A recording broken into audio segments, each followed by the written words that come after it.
Welcome to the weekend. You know what that means. It is time for another Sevens Wild here on the Pop Blender Hey, channel. what are you doing? What are you doing in my chair, man? You got my hat. I'll blue screen it.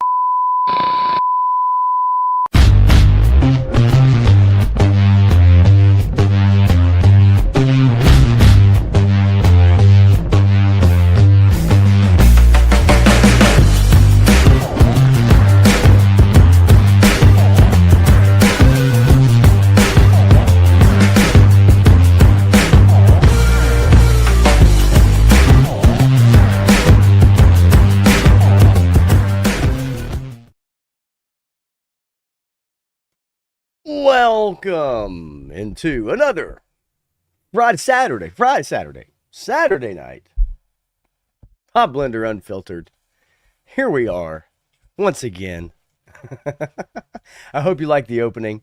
That was a very quick thing that came together, and actually a lot of fun. And if you'll bear with me, you guys are going to see me really up close.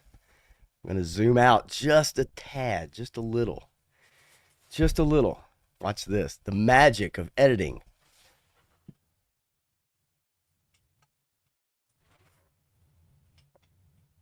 Isn't that beautiful? Isn't that gorgeous? Almost hijacked. Yes, almost hijacked. That was very close. Man, we got into it too. I mean, it was a knockdown, knockout, drag down, brawl. Shit was crazy. And yeah, 3-Star tried to take over my stream, folks. And that's just not going to happen because I don't think he's going to come on here and talk about the stuff I'm going to talk about. But I wasn't going to let it happen. And so he's resting. He's at home. Bumps, bruises, couple things. A little black eye. It is what it is. I mean, look at this mug here. Yeah, little. Not quite freshly shorn, but look, I came out okay on the other side. All right. Who am I kidding? He'd probably knock me out in one punch, kids. Let's not kid ourselves. All right. His hands are twice the size of mine. Listen, I'm a lover, not a fighter. Yeah. I cut you, buddy. That's right. I cut you. Anyway, that was fun. That was off the cuff, and I edited it. The funny part was the blue screen part is not supposed to be in there, for your knowledge. But hey, it happens. Anyway, that was fun to do today. We had a little get together, and the reason we had a little get together is because of this guy right here. I'm not going to turn it around because it does have an address on it, and I don't want any of you freaks out there who might hate watch or tune in to see what I have to say. And I have some things to say because I just found an article about 4 minutes before I went live. And I want to share it with you. But anyway, yeah, the Tuco Viper. The Tuco Viper is here. It is in Nashville, Tennessee. And it's at my house. And I have him. He has arrived. He arrived with some goodies. And he will be mine for about a week or so to have some fun with, take some pictures, and do with what I will for a few days. That's right. Anyway, so yes, it is Saturday, and I apologize to you all for backing up a day. I have not seen my son for over 3 weeks, I guess, roughly, something like that. And so I wanted to spend some time with him last night. And that's more important to me. Not that you guys aren't important. And anybody who tunes in and watches me ramble for 2 hours, 3 hours, whatever it is on Sevens Wild. I had a lot of fun yesterday joining in on Shane's Same Time Toys with Woody Triple Deuce, the figure addict. And Just Jeff was on there, which a lot of you guys know. You may love him, you may hate him. I don't know Jeff, but it was fun. Greg, the comic guru, that was fun too. Frostbite was on there. I always love seeing him. And so it was actually fun to go in there and chop it up a little bit. And their knowledge of toys, figures, comics, and probably a lot of other stuff is far beyond mine. So I feel like the amateur if I join in on a stream like that. But Shane, I, he allowed me to come in and kind of maybe talk and do what I do, and that was a lot of fun, and I appreciate it. And I'd like to be a regular on there every Friday if I can, for a little while before I do my streams. But it was a blast, man, and those guys make me laugh. I encourage you guys, if you haven't tuned in to Same Time Toys, Same Time Hangout on Friday afternoons at 5 p.m. Eastern. It is really funny. Those guys cut up. They have a good time. So I encourage you, check that show out, whatever you're doing. Put it on the second monitor. Put it on in the car. Let it stream while you're driving down the road, whatever. It's fun. And those guys are funny, and they're good guys. And so I really enjoyed that, and I appreciate them having me in. And there he is right there. Didn't know what you'd be doing tonight, Shane, but I appreciate you dropping by for a little while. So, without further ado, number one, first and foremost, let me put a little music on. One of my faves. I got it all the way saved to the top, and I actually have some pretty fun stuff for you guys coming soon over this year. Videos and stuff. I've kind of figured out a nice little hack that will allow me to play some stuff and have some fun. So, without further ado, let's put on Otis McDonald, who I will give credit to, a little jam called We Cruisin'. And then here we go.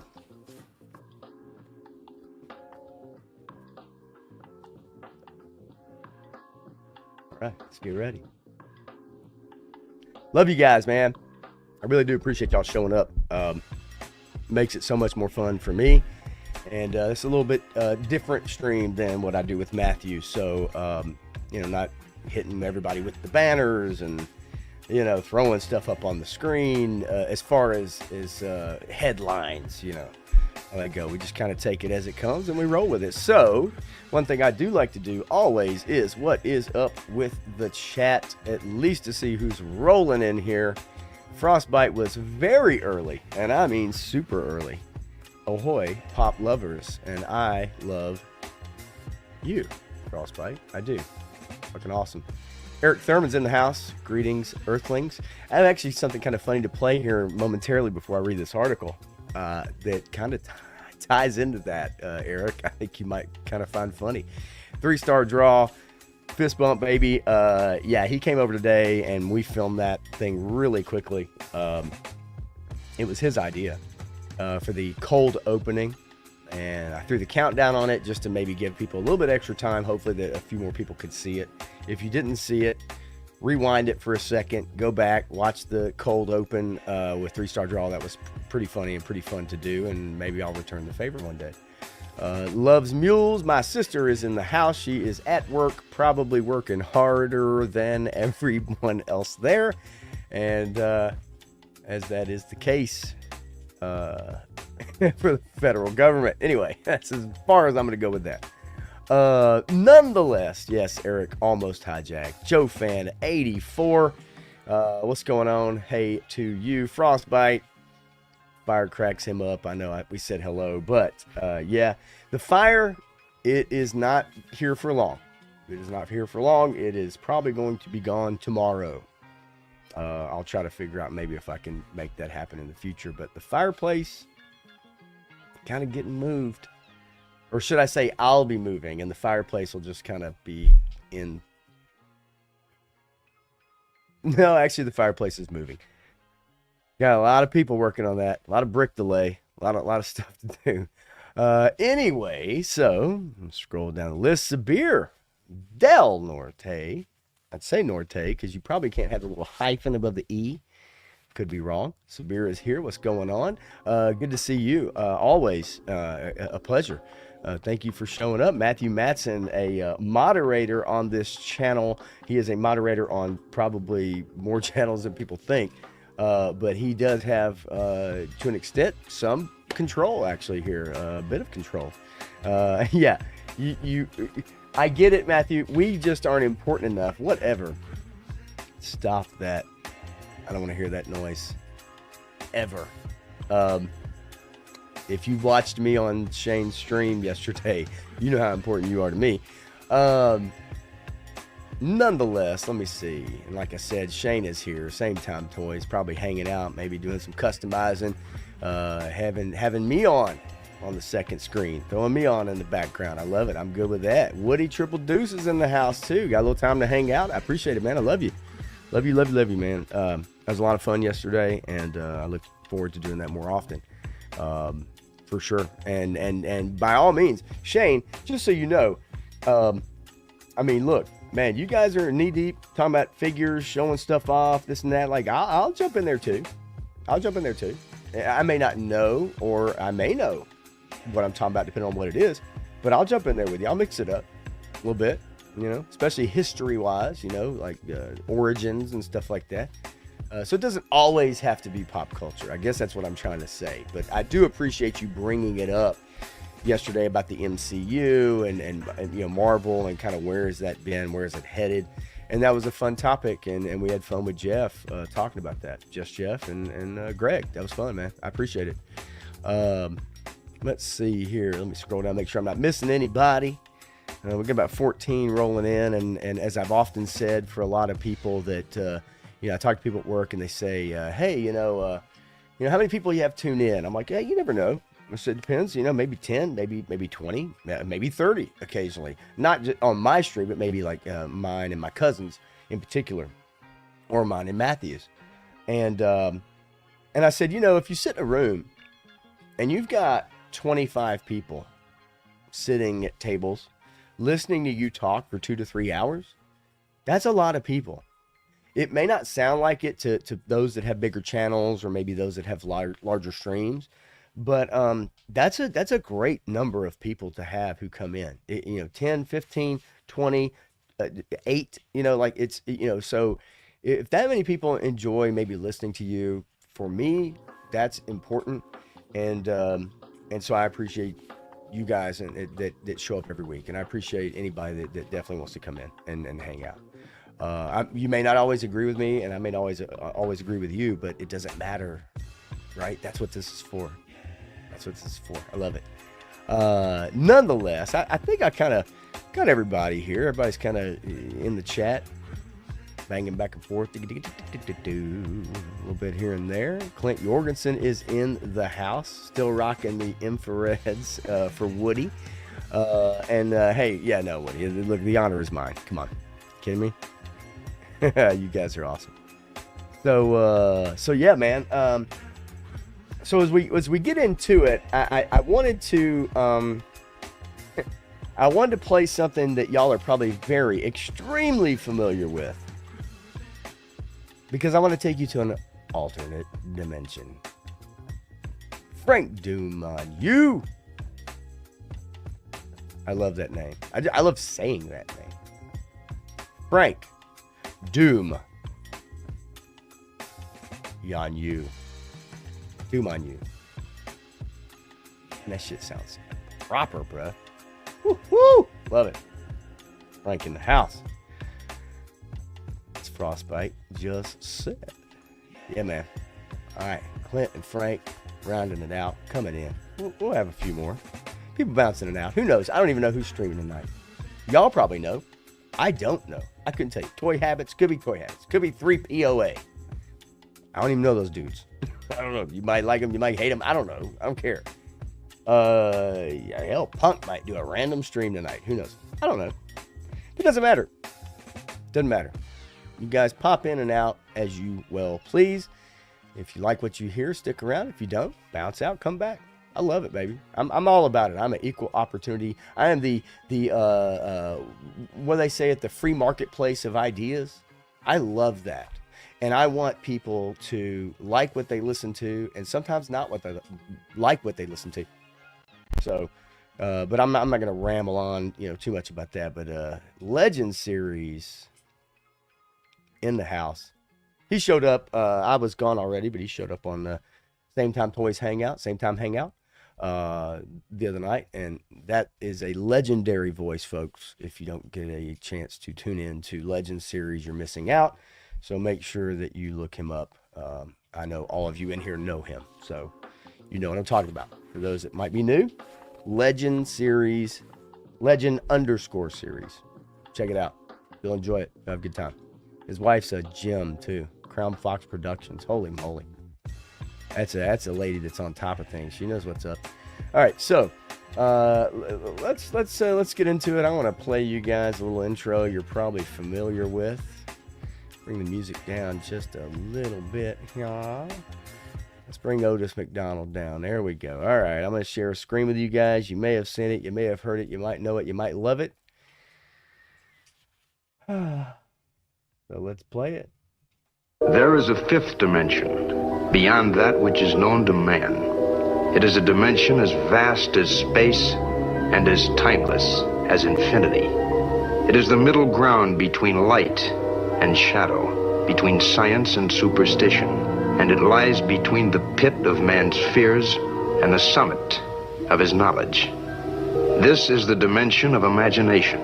It is an area which we call the Twilight Zone. Yes, it is. It is an area we call the Twilight Zone. And the reason why I wanted to bring that up, because I found an article 3 minutes before I went live, and I have to share it with you. I have to share it with you because I found it so fascinating, straight out of Los Angeles, that I think you too will find it fascinating. At the very least, you'll find the wording and everything of it quite fascinating. And yes, Matthew, yes, California, it's true. Eric Thurman knows all too well. And not to say that, whether or not,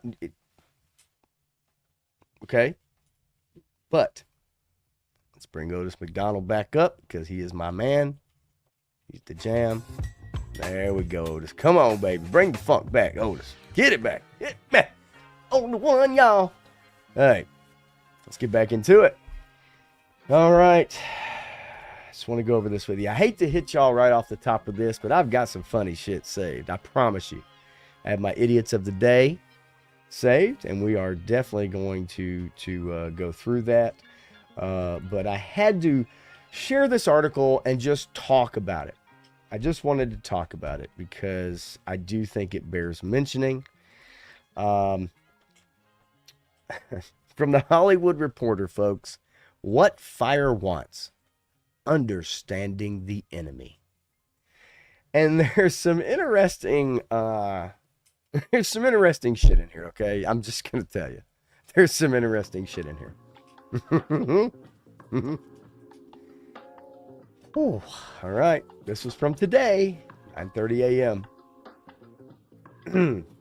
What long has been considered merely a chemical reaction, perhaps, is best compared to another all too familiar scourge, a virus.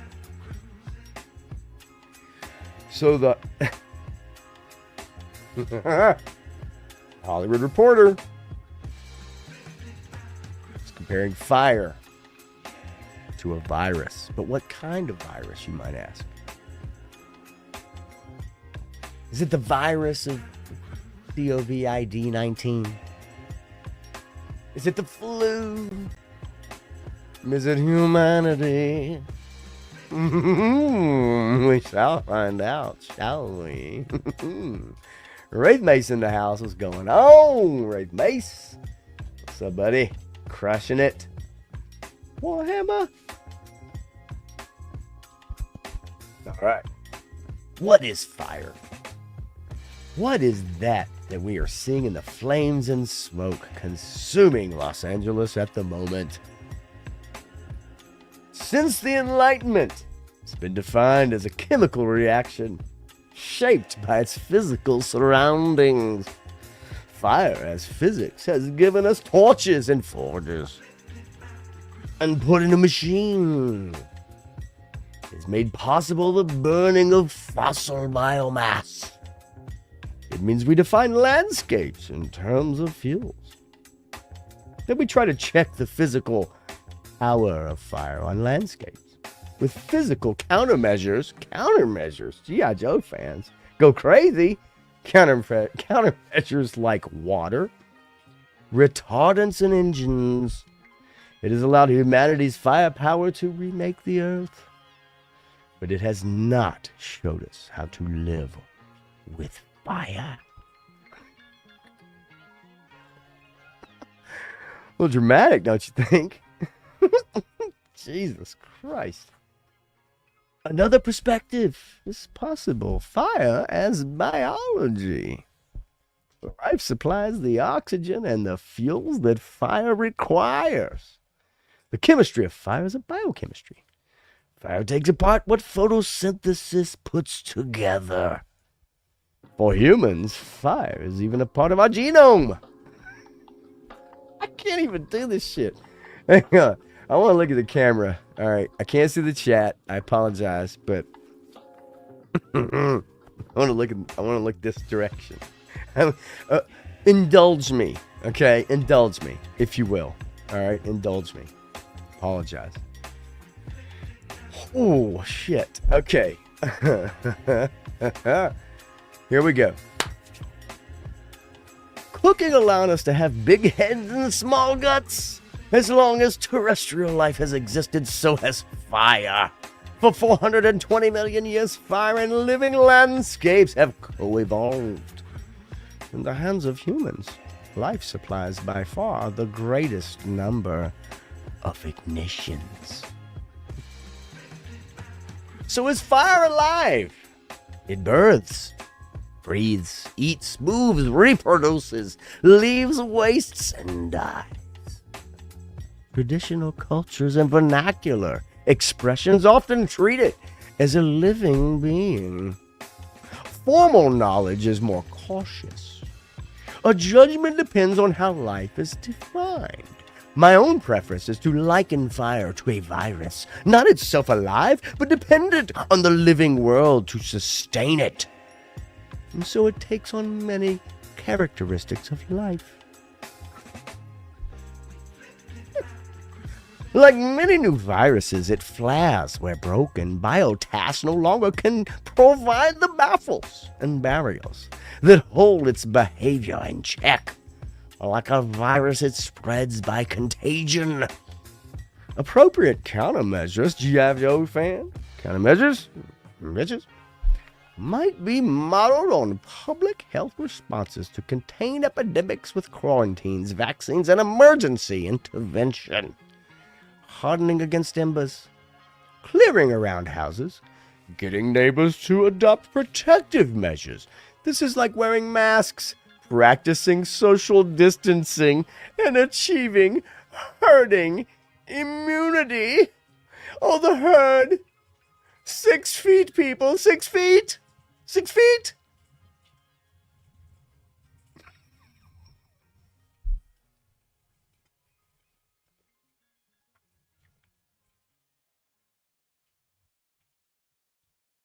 Think of fire as a biological creation, and it seems less like a hammer that is ours to make and use as we wish.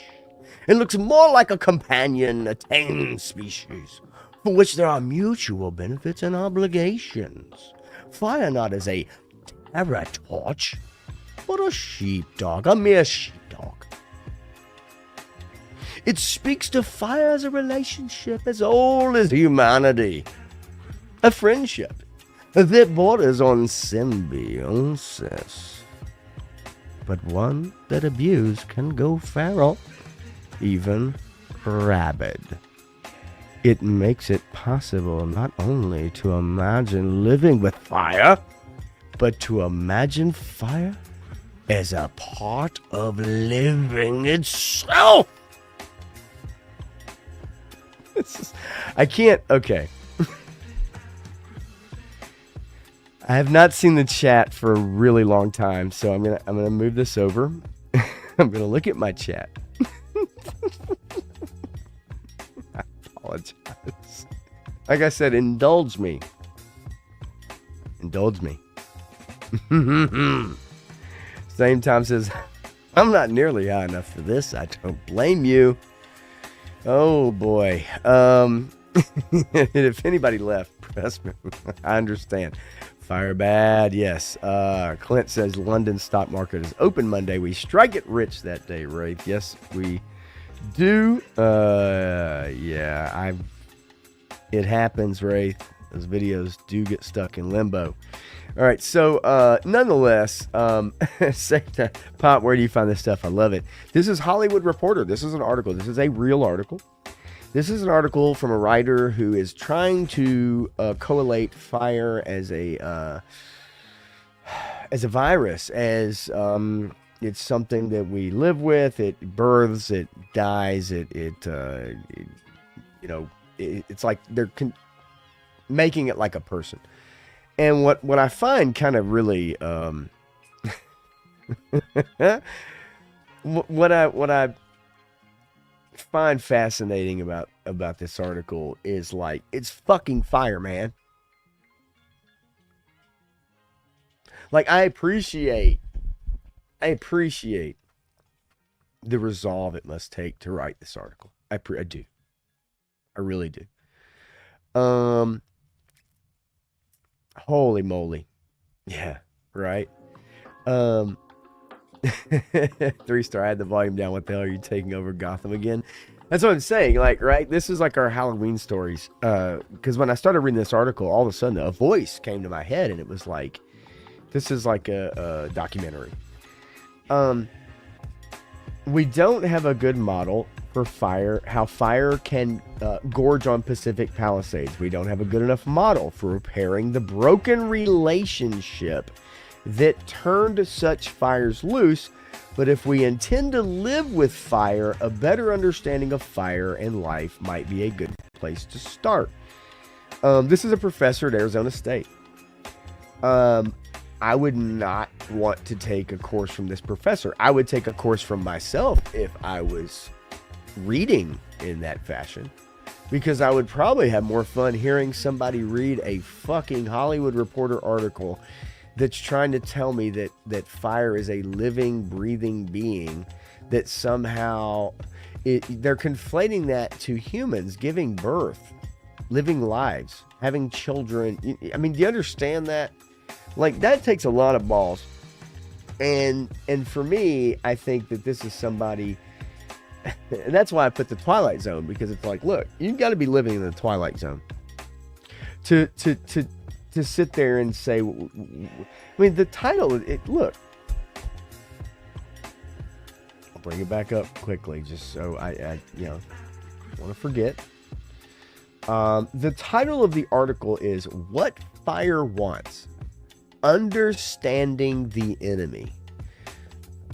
I want you guys, maybe I'm alone. Fire is not an enemy. Fire is fire. Right? Like, fire does whatever the fuck it wants to do. And there's nothing you can do about it. You can try to put it out. You sure as hell can. And if you got a ton of water, no winds and shit like that, absolutely.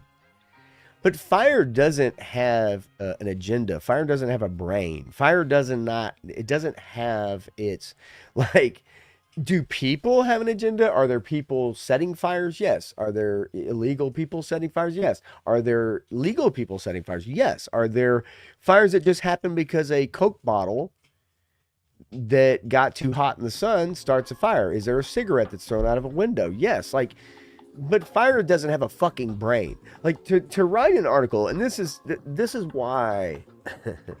And the main topic tonight, just so you understand, it's part of the headline, the thumbnail, or the headline, is why do I care so much about the pop culture war, the culture war? Okay, and we're gonna get into that. We will, I promise. And I've got some funny shit to share with y'all too over the last few years. Some funny ass photos and memes to share with y'all, especially photographs. It's woke is a that term really doesn't really wash anymore, but I think we could say, like, misinformed, misguided. Okay, common sense out the fucking window. How about that? But so I've got some stuff to share with y'all later. But that's kind of the title of tonight. Why do I care? Why did I make a YouTube channel? Why did I do a review of Agatha Long or The Acolyte or whatever? You know, why do I care so much about these things in pop culture and entertainment? Because that's what I love. So we'll get into that. But I wanted to share this first. And the reason I wanted to share it first, because it's so ridiculous.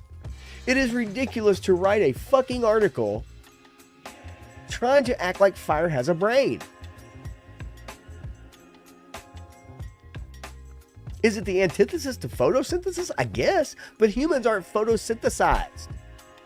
So if your point is trying to make it like fire has an agenda, well, photosynthesis doesn't, there's no agenda. You have to have a brain to have an agenda.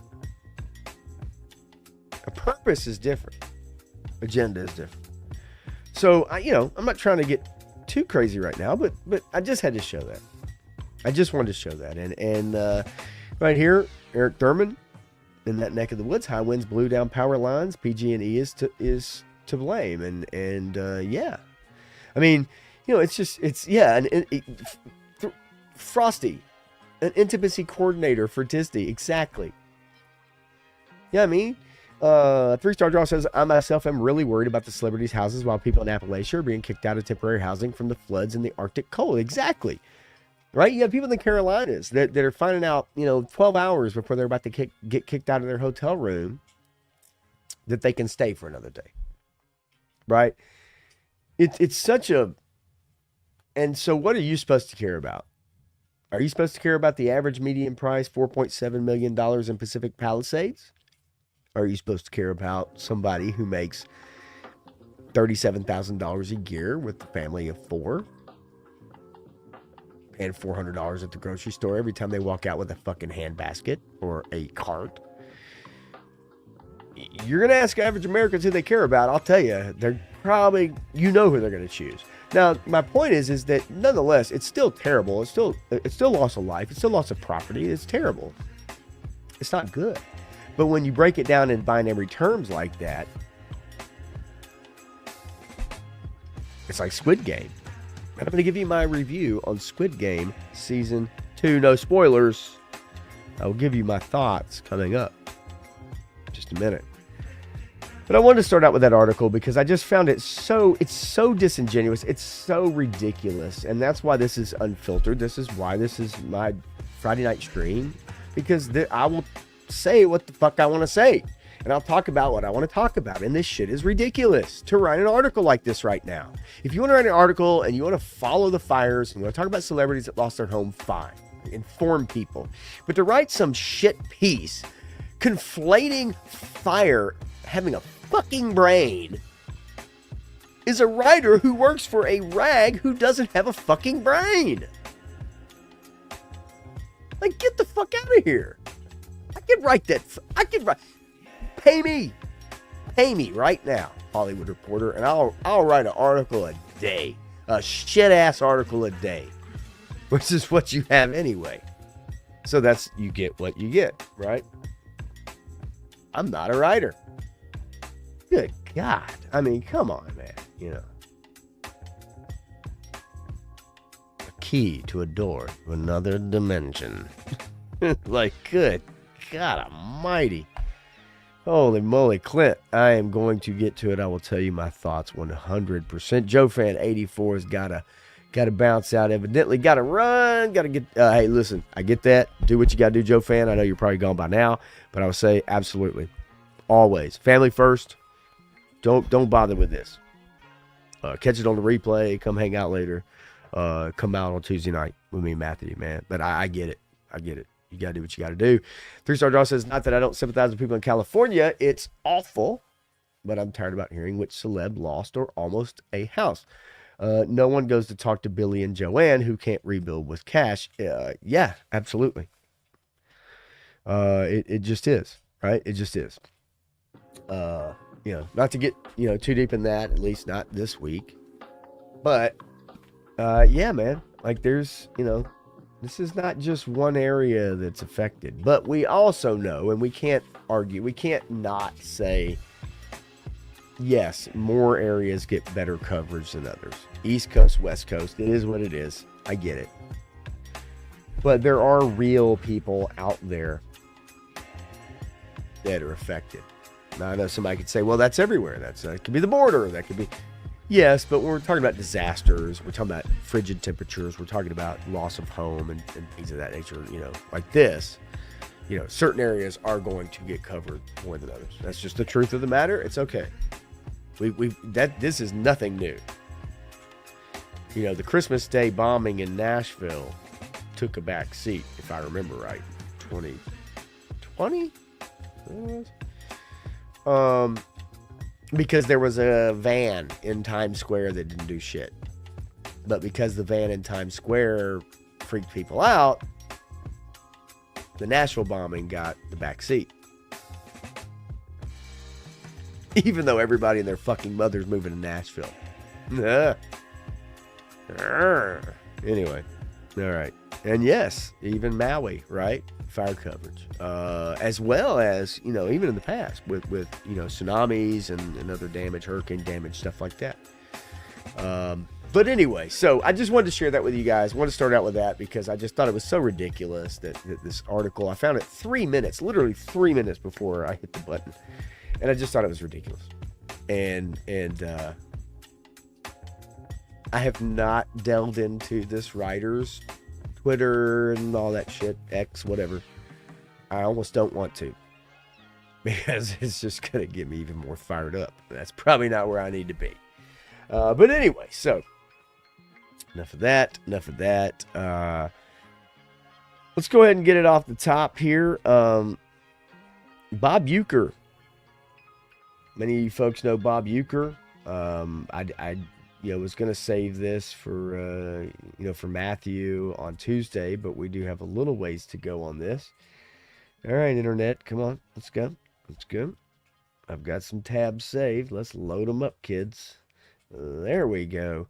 And I had a great screenshot saved. This is why I wanted to save this and show this to y'all. Bob Uecker passed away at the age of 90. Many of you know Bob Uecker, but I love the Andre the Giant right here, which just goes to show you, and if Legend Series is still hanging out, and listening, it just goes to show you, look at Andre the Giant's hand around Bob Uecker at WrestleMania. I mean, look how freaking large. Amazing man, Bob Uecker, though. And I'll never forget, my best friend's mom growing up took us to the movie theaters, not all the time, but every now and then. And she would go inside and vouch for me and my friend to see R-rated movies. And one of those was Major League. And if you know Major League, you know Bob Uecker plays the play-by-play guy in the movie. But Bob Uecker passed away. And man, if you grew up like when we did, you definitely know who Bob Uecker is. He was on Carson a lot and Letterman and whatever. Made the late night talk show rounds, man. Seemed like just an overall great guy. Play-by-play announcer for the Milwaukee Brewers. It's kind of interesting as you get older and you start to see, people that you grew up watching and stuff like that, pass away, and it reminds you of your own mortality, I guess. But yeah, Bob Uecker passed away, and also for you film buffs, David Lynch passed away. David Lynch, Twin Peaks, if you know Twin Peaks, Eraserhead. David Lynch passed away as well at 78. 12 years younger than Bob Uecker. But David Lynch passed away, so we did have a few celebrity deaths. We actually had 4, if you really want to add it up. David Lynch, Bob Uecker being probably the biggest names. However, Jeannot Swark, French director of Jaws 2 and Supergirl, is 85 years old, passed away as well. Just in the last couple days. So if you like Supergirl, which there might be some fans out there that did, and yes, Bob Uecker definitely was a national treasure. He really was. And as 3-Star says, and I would advise people go back and look up some of those like Tonight Show interviews with Bob Uecker and stuff. Really funny guy. And what's funny about Bob Uecker in particular, he became famous for just being himself. Like there was no, he was him. Like that was him. There, and a lot of people get famous for portraying somebody, being somebody different. But Uecker actually really was just himself. and he was able to parlay that without going way too outside of the realms of what he did. But yeah, Jaws 2 director and Supergirl, and I remember Jaws 2, and I remember Supergirl, obviously. And then one more. You guys might remember this show back in the day. David W. Duclon, Punky Brewster creator, dies at 74 years old. He also produced the sitcoms Family Matters, Silver Spoons, The Jeffersons, and Laverne and Shirley. Three, it's actually two, but three out of maybe the greatest sitcoms that have ever been around. A top 100. Punky Brewster creator, also produced those shows. Dies at 74 years old. And yeah, 3-star. He did not play ball for very long. Was not very good. But he parlayed that into a career behind the microphone, and did it for a really long time. 90. Yeah, Jefferson was my jam too. But anyway, so there's a few celebrities we have to say goodbye to. People that you know, people that have done stuff that you know, right? And all kinds of, comes in bunches, right? I mean, we can expect probably some more as we move along, as we, I mean, it is what it is, folks. But I wanted to at least bring them up because I thought, that deserves, it deserves a mention. I know that there is a lot of worry from people, not many of you out there, that TikTok is going to get banned. I think Trump is probably going to put a stay on that. There's probably going to be about a 90-day stay on the TikTok ban that was supposed to happen on January 19th, tomorrow. But I think there's going to be like a 90-day stay. And they're going to try to figure out what to do with that. It's been rumored Elon Musk is going to buy it. It's been rumored Mr. Beast is going to buy it. Right? There's all kinds of rumors going around. But what I will say is real is Trump has appointed Mel Gibson, Sylvester Stallone, and Jon Voight as special ambassadors to Hollywood. And I do find this interesting because, what does this entail exactly? And this article kind of somewhat brings it up a little bit. The three actors are part of a puzzling announcement.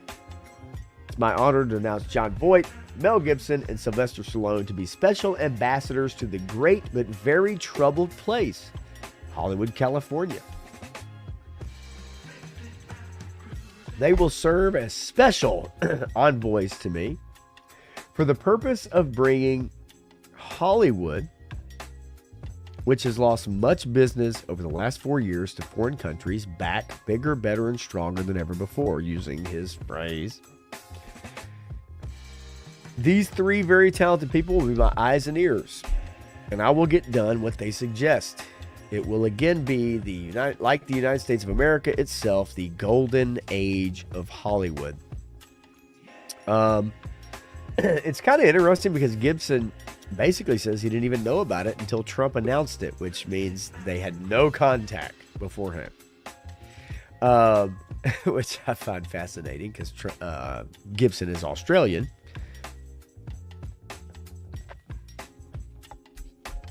But he has been in Hollywood since the 70s, right? So, hey, he says, I got the tweet same time as all of you. It was just a surprise. Nevertheless, I heed the call. My duty as a citizen is to give any help and insight I can. Any chance the position comes with an ambassador's residence.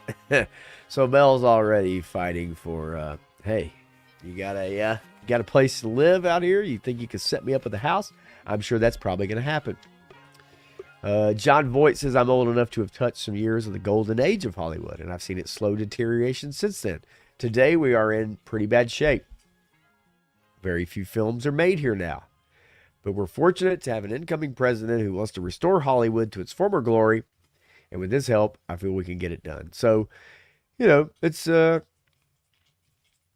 who knows what that means. I kind of think it's a little whatever. It's a little hyperbole. Special envoys, not sure.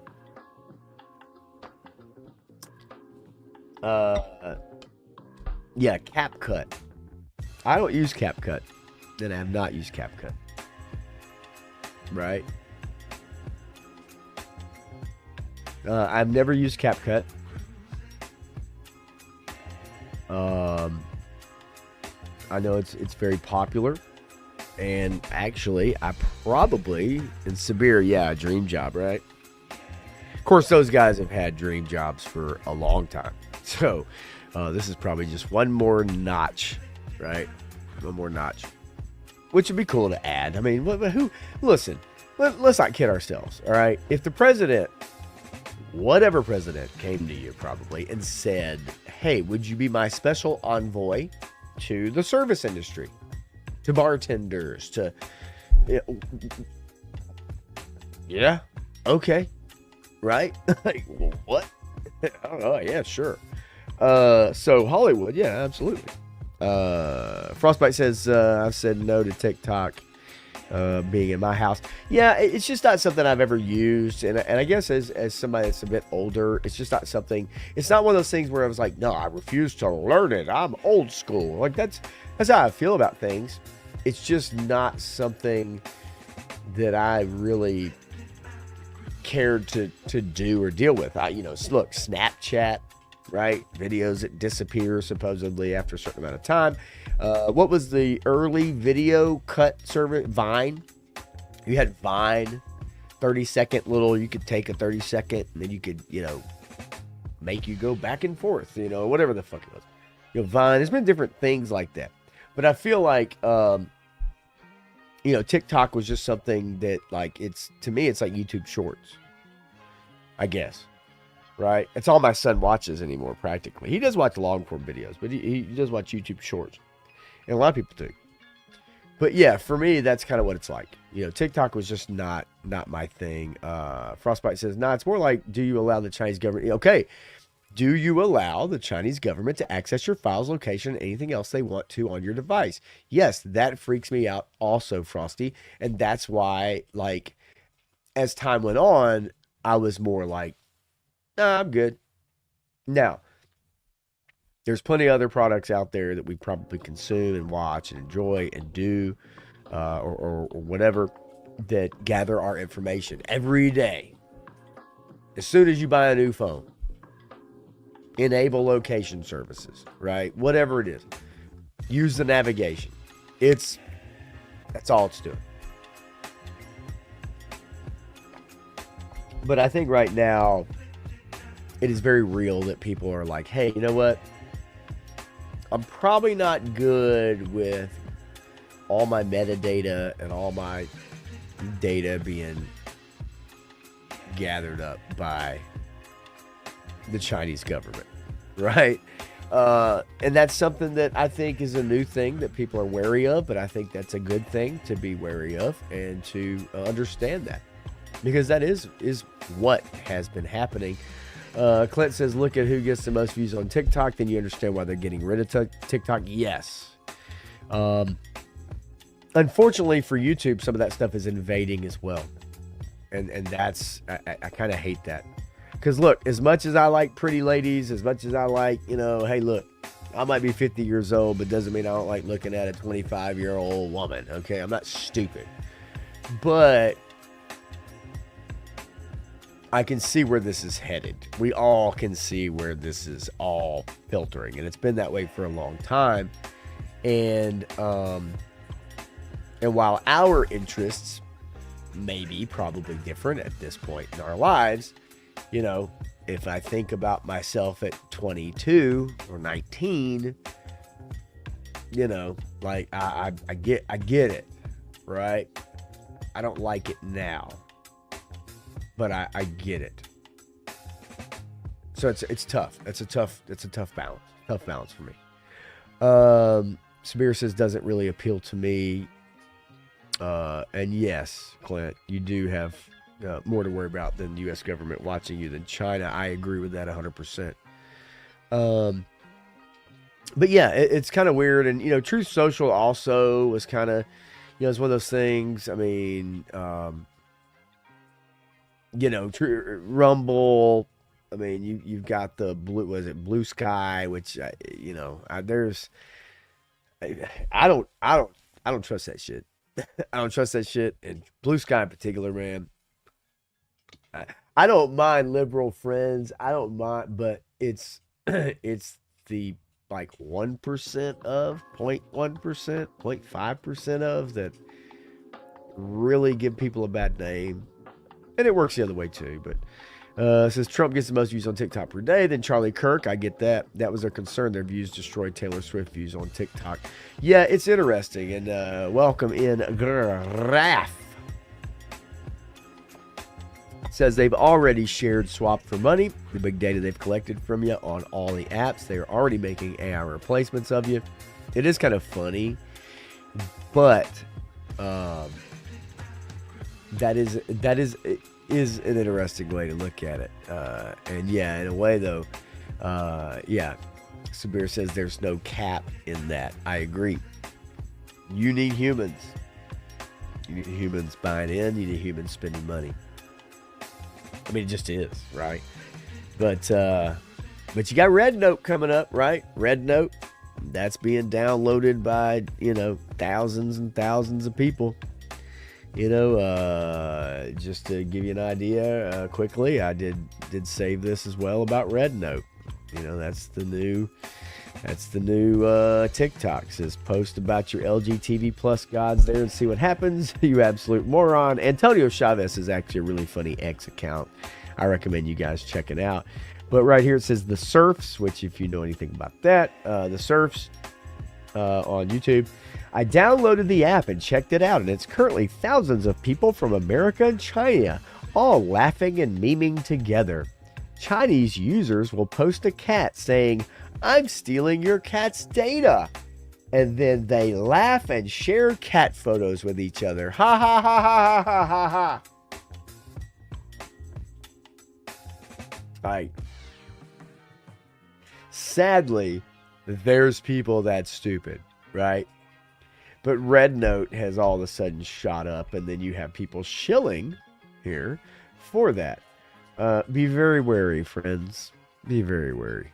That's all I gotta say. Be wary. I wouldn't download Red Note. Of course, I don't have TikTok anyway. I think I downloaded it one time, but I never finished filling it out because I just don't use it. I'm what the kids call a boomer, even though they get the generation incorrect. Right? Oh, Lord. Who we got? Holy moly. There's so much. I don't even know where to begin. What I do want to do is go over this Daredevil trailer. Would y'all want to watch the Daredevil trailer? Daredevil Born Again? Coming out on Disney Plus. You guys want to watch the trailer? It's about 2 minutes long. We can kind of go through it, go over it. It looks really good. We talk about, the Marvel and, the MCU, or Marvel Cinematic Universe. We talk about Disney Plus. I talk about them all the time. Not a big fan at this point, especially what they've done to Star Wars and even Marvel. But I've got the Daredevil trailer pulled up. Have you guys seen it? Turk Murphy's Toy Solutions is in the house. What's going on, brother? Good to see you. Daredevil Born Again. Got the trailer pulled up and everything. Let's check it out. Let's turn the music down. I want to see what you guys think about this, man. It looks good. Looks good. Got some John Bernthal. I think this could be a banger, folks. This could be a fun one. Here we go. Thank you for finding the time. I will admit, it's not entirely unpleasant seeing Vincent D'Onofrio, Charlie Cox. You again.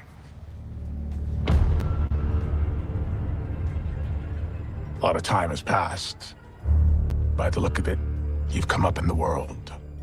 I could say the same about you. The mayor serves his city. I can see you're not entirely convinced. Can you blame me? Looks kind of violent so far. It's going to get even more so as we watch this trailer full through. It does look interesting. I like the direction they're going. The Russo brothers have been brought back to do Secret Wars. That's where they're headed with the MCU. They realize Phase 4 was awful. And they're trying to change that. Clint, we'll look at that trailer too. I can't shake the feeling that you're gaming the system. Why did you stop being a vigilante? The line was crossed. It's hard to come to terms with a violent nature. Hating the power it has over us.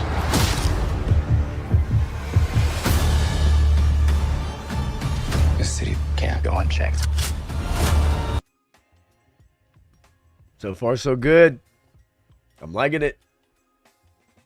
Liking it.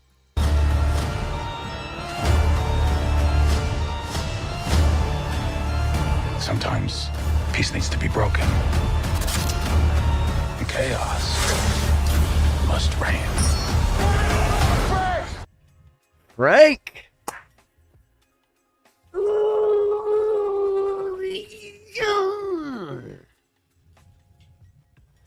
Give me fucking Frank Castle.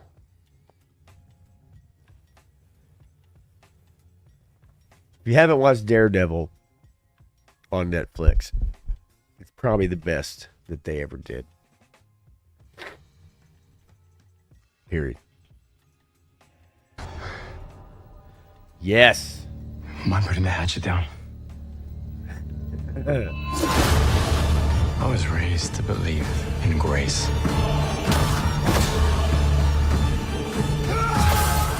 But I was also raised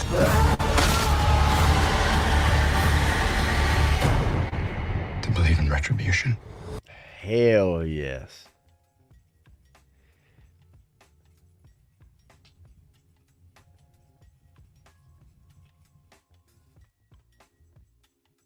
I'm just gonna leave that alone, Graf, okay? Let's just leave that alone.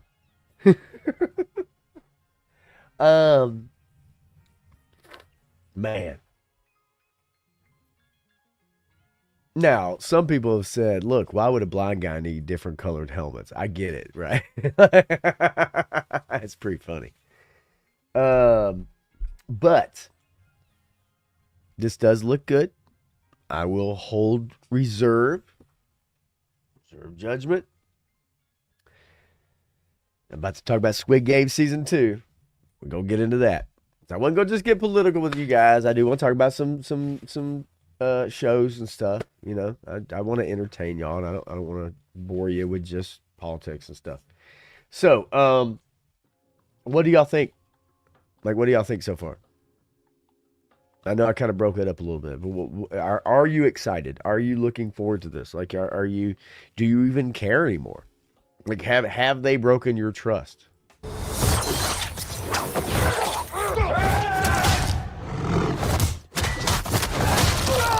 Oh, God.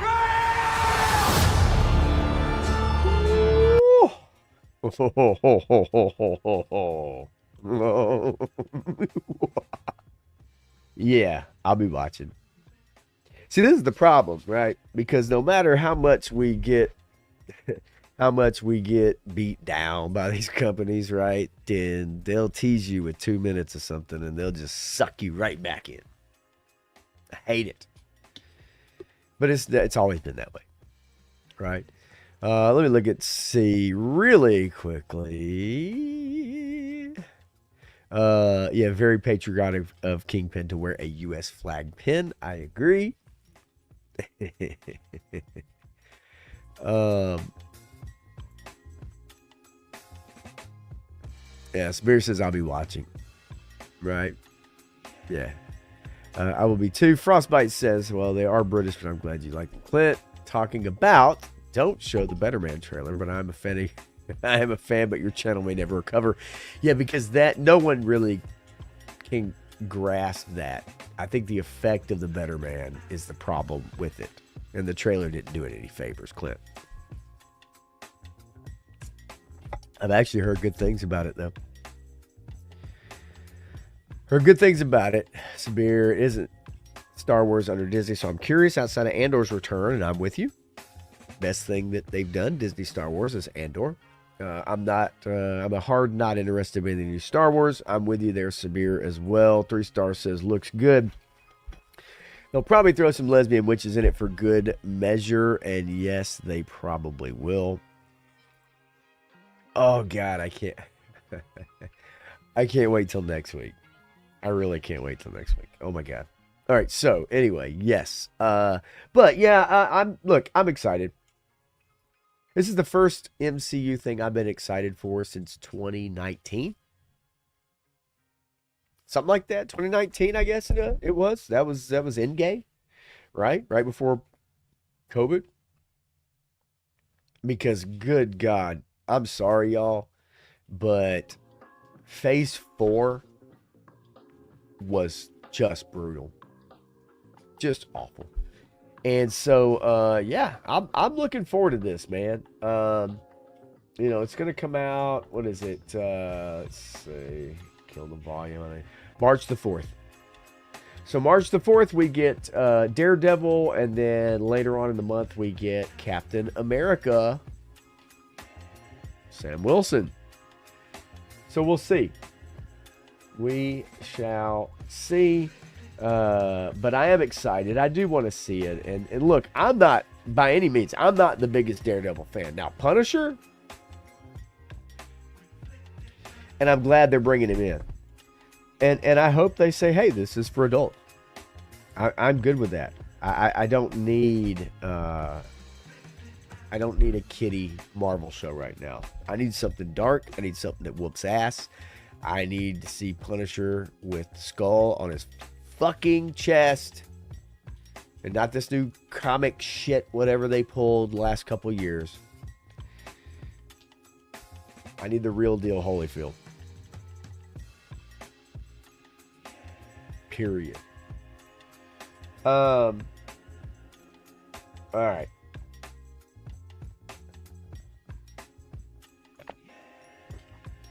Let me give you my thoughts. Squid Game. Season 2. Let's see here. Let's make sure I have the right season pulled up. Just to show it. What the hell?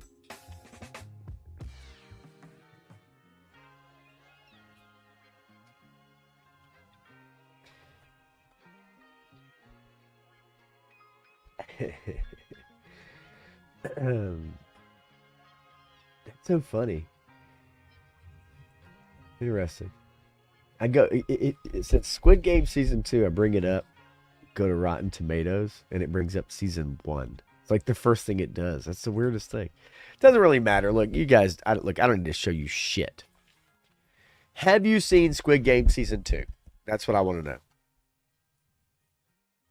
Yeah, man. Ray Stevenson, had to pass on it. He was the bright spot, Sabir, in Ahsoka. I agree with you 100%. I would like to see that. I've seen you comment this about the Rogue One Star Wars films. Yes. But I'm with you on all that other stuff. Kenobi, Boba, Season 3 Mando. Nah, garbage. I'm with you. So Sabir says, no, I have not seen Squid Game Season 2. Let's see. Yeah, that would not surprise me, Clint. Well, Karen Bass, the mayor of LA, has gone to treat Fidel, celebrate his birthday every year in Cuba. If you know, you know. All right, so Clint says, I've seen season 2. Okay, cool. No spoilers. I won't give any spoilers. And I'd like to know what you thought of it too. Type it in there. Type away if you want to. Whatever. What I do not like about season 2, and this is common knowledge without really giving anything away, is that it kind of is a cliffhanger season. They filmed season 2 and season 3 back to back.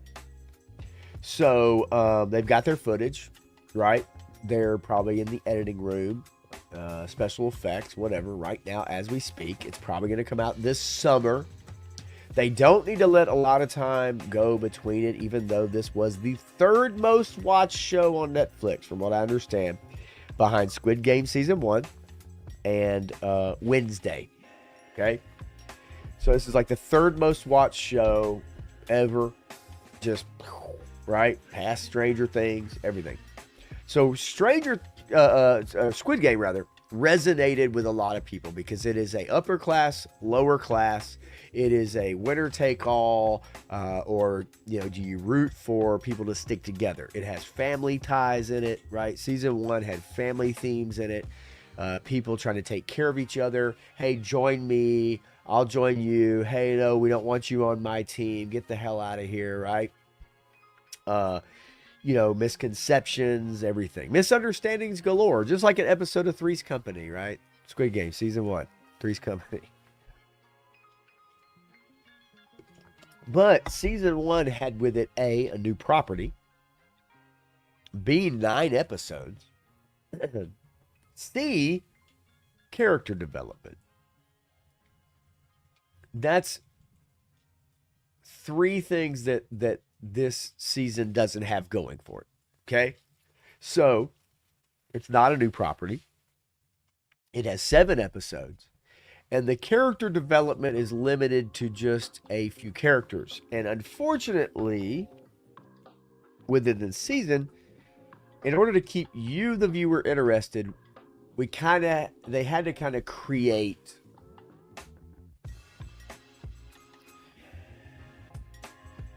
things to keep you going, right? Okay, so the first season, you don't know who's going to make it through. You don't know what's going on. You don't know who's who. You don't know who's the bad guy, who's the good guy. You know, even the players, right? You get a little bit of their backstories and you kind of get, character involvements and stuff like that. With this season, you do get some of that, but there are certain characters that they ain't going nowhere. And because they're not going anywhere, changes the way that you take in the show, because they have to create ways to keep you engaged, knowing that they know the stakes have changed and they're no longer as high as what they were. Because this is only 7 episodes, they do not give you the opportunity to get to know some of these characters. If you had 2 more hours of this show and they were able to delve deeper into some of these relationships, I think that it would have benefited. Are we going to get 11 episodes next season to finish it off? Since we got 2 short, are they going to add 2? Well, that's not the way that the streaming services work anymore. That's not the way. That's not the TV model. Matthew and I have talked about this all the time. Gone are the days of the 24 episodes a year, right? And this happened with Lost. The first couple seasons, 2004, 2005, whatever, 2006, can't remember. And then the writer's strike happened. It went from like 24 episodes, 22 episodes, down to like 16. Down to like 12 or something like that. And we don't get that time. Now, with Lost, it was a detraction. There were too many filler episodes. There was too many characters being introduced and followed that were nobody cared about. Bad episodes. So you trim the fat. But with this, you only get 7 episodes. And by the time things really get ramping up, 4 of those episodes have been spent on games we may have seen before or may not have seen before. But either way, we know what that does. We know the gist of it. The games are not as important or as exciting to us anymore as a viewer. So then, therefore, the characters become the most important thing. They're what drives the show. But then now you have some of those characters that you know aren't going anywhere. There's a danger. So it changes how you watch the show. And because of that, it's kind of weird. Because on one hand, it's still a good show. All right, still a good show. And I'm with you. There were no squids. It's in the fucking title. Hello. But yes, Clint, the trans character, will not die.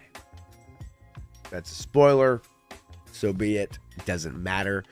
We do get 3 or 4 scenes telling the audience that you need to accept people for who they are, and you need to know this is why this person is doing this, and you don't really know, and then that person turns out to be a badass, or maybe not, or you got, you know, right? Like, but we do get a few scenes of that.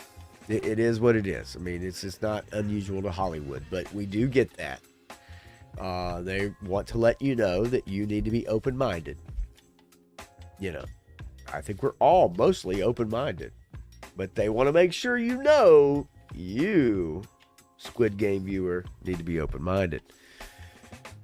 It's not terrible. It's not just shoved, but it is out of left field, and it's disingenuous. It just is. But nonetheless, it's still good. I still enjoyed it. I still wanted to watch the next episode. But really, it doesn't really get going until like episode 6. And that's just way too long. So here's hoping Squid Game Season 3 kicks off with a banger. It doesn't let up. Because, man, it took a while in Season 2. Now, it still has high ratings. People still love it. They're still really enjoying it. 3rd highest, you know, whatever. Yeah, the crotch shot scene, Clint. Yep. Oh, yeah. That was in the pentathlon. Right? Pentathlon episode, I believe. And then they even go and they reference it and they talk about it. And it becomes a topic. This topic comes up like 5 times in the show about this person. It's a little overdone. And then you find out this person is like not whom they would seem. It's interesting, whatever. But yeah, so yeah, so Frostbite says, look, I thought the trans character was actually pretty good. I actually didn't have a problem with the trans character at all. You know, that was kind of my thing. I think it was just that it was like an after school special where they had to kind of sit down and they had to have 2 characters talk about, that's why you're not, you surgery. Oh, it's expensive. Oh, I get it. You have an old lady who's supposed to represent old people who don't understand this new generation of people who would want to do something like that. So she's your window into old people. Then you have a young pregnant girl who becomes friends. And then it's like, oh, but she can have kids, but I can't. But I'm trying to, you know, and it's, oh, but I feel for you because you lost your, you know, whatever. A lot of shit in there. But you know what I mean? Like, it's not, I don't think it's not overbearing. It's just, it's there. I just feel like they filmed this at a time when we were getting a lot of this out of Hollywood. And so it's there. I don't think it's going to be there in season 3. I really don't, but we'll see. No, Saul is in it. Saul is in it. Clint says, I like the character too. Just knew they wouldn't kill him off. Yes, that's easy. That's easy to predict. I'm sorry. It just is in today's world. But, you know, and that's the thing, right? In South Korea, my son brought that up, actually. So Frosty, that's a good point, right? So I was talking about it with him because he's already seen season 2. So I finished it off today. And so that was a point that he and I got into. was like, hey, over there, they're not as tolerant as we are about it, right? Probably not, especially in North Korea. And I said, well, no, that's right. You are correct. But I felt those scenes still came off as, hey, we need to teach you this is how you need to feel, right? And and that's true. It's not American cinema, right? It's South Korean, and so there may be some of that. It's just because we've gotten so much of it in American cinema. Now you're getting it out of it. Now season 1. So here's the other thing. I've heard people say the American dub in season 2 is better than season 1. I'm gonna tell you right now, the American dub in this season is shit. It's awful. If you can watch this show and read the subtitles, please do it. Please do it. Because the American dub is awful. It is awful voice acting. It is terrible. And I will not argue that point. It is fucking terrible. It's embarrassingly bad. So I implore you, please, as much as you may not like to read, at least the dialogue matches the libs. And it sounds better. It just sounds better. Especially when shit's getting crazy and people are yelling at each other and it's blah, blah, blah, blah, blah. You know what I mean? Like, it just does. It sounds better. It looks better. It comes across better. It's more genuine. When you put that American dub on and you hear somebody going, oh no, what did you think about that today? Well, I don't know. Stop it, damn it. How can all of you stand around here? It's so bad. It's so fucking bad. I'm telling you. So please, watch it in its original form and read the damn screen. Once you start doing it, you'll get used to it. It's no big deal. Clint says trains are very well seen in Korea, Thailand, and in Indonesia. I know in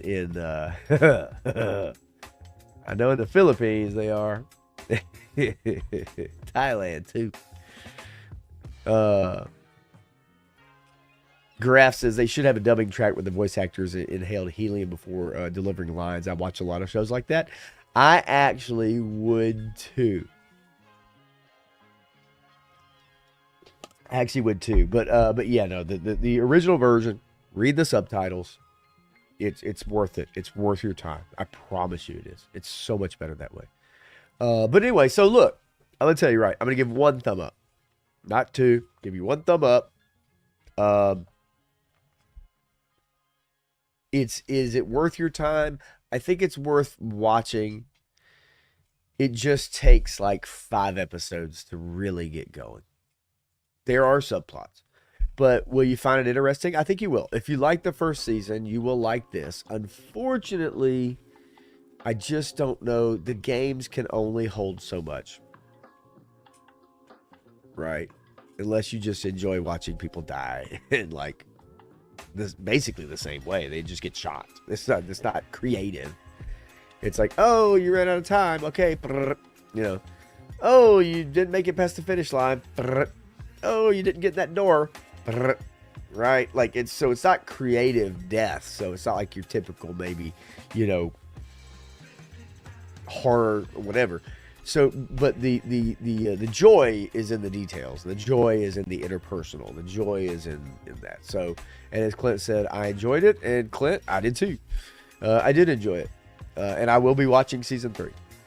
I'll give you my opinion, but I thought it was fine, And yeah, player 1 from season 1.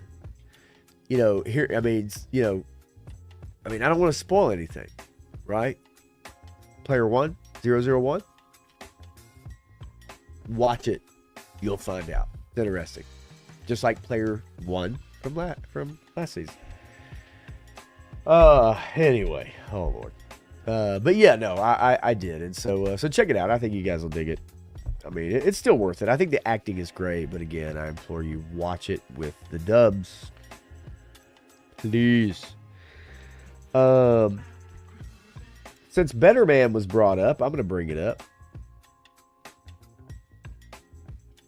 Paramount's Better Man becomes first box office flop of 2025 due to ludicrously huge budget. Film depicted British singer Robbie Williams, if you know who Robbie Williams is, as a chimpanzee. It's this is going to turn anybody off. If you saw the trailer, all right? If you saw the trailer, I think the effect probably really is what turned a lot of people off of this, quite honestly. And I will show you the trailer. Okay. Right now.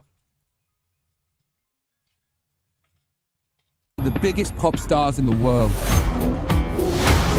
This is my story, but I'm not going to tell it in an ordinary way because I don't see myself how others see me. For the next 2 hours, your ass is mine! To be honest, I've always been a little less evolved. I don't want to rock, so let's take it from the top, shall we? I sit and wait. My dad was well enamored by the stars of the day. You can't learn it. You're either born with it or you're a nobody. Does an angel Don't want to be a nobody. contemplate my fate? You're enough. The places where we go when we're gray and old. You got in? You're in that band? I mean, the effect, you can see what this does for something like this, right? Like, the effect itself just doesn't. Right, Wraithbase, right. It's, you know, Curious George, right? You know, I mean, look, I love a lot of the Nebworth concerts. One of my first experiences as a kid was watching Led Zeppelin 1979 at Nebworth.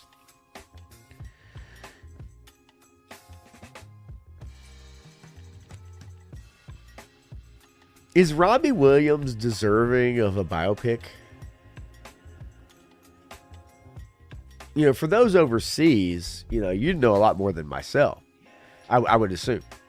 But my point is like, you know, this trailer got viewed 8.3 million times in 2 months, and this movie has not even made like $1 million at the box office.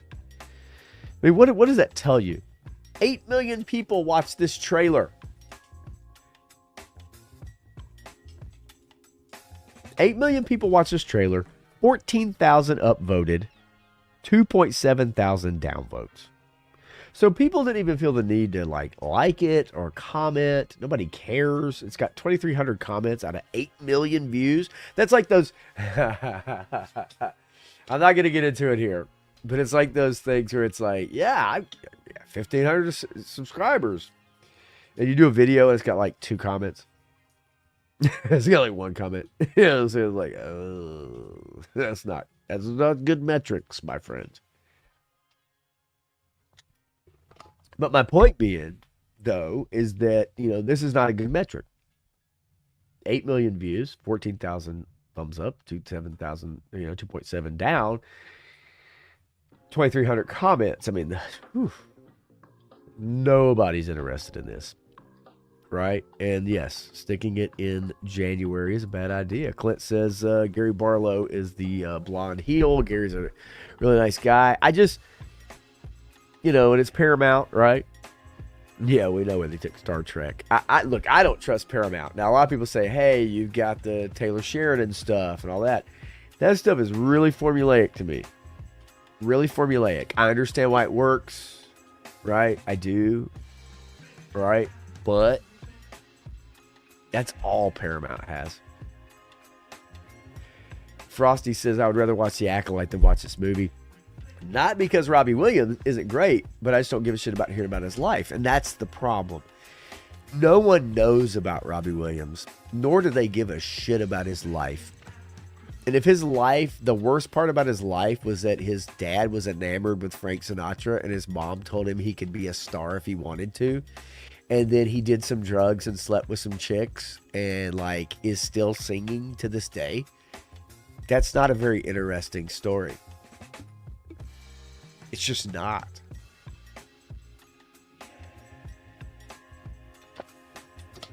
There's nothing to that. If he actually was a chimpanzee 3-star, it would be an interesting movie. If this was a chimp that sang like Robbie Williams and slept with chicks, it'd probably be an interesting movie. Holy moly. Yikes. So the chimp part is like, that's the way he sees himself. It's a monkey. Dance monkey. Do you get it?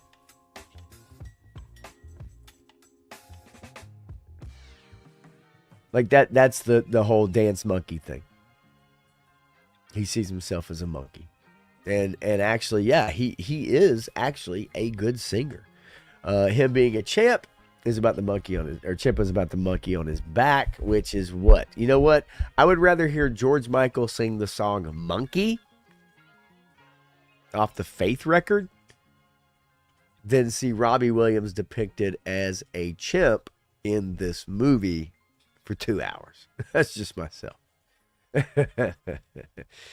It's like, yeah, nobody cares, right, Matthew? Yeah, because it's Robbie Williams.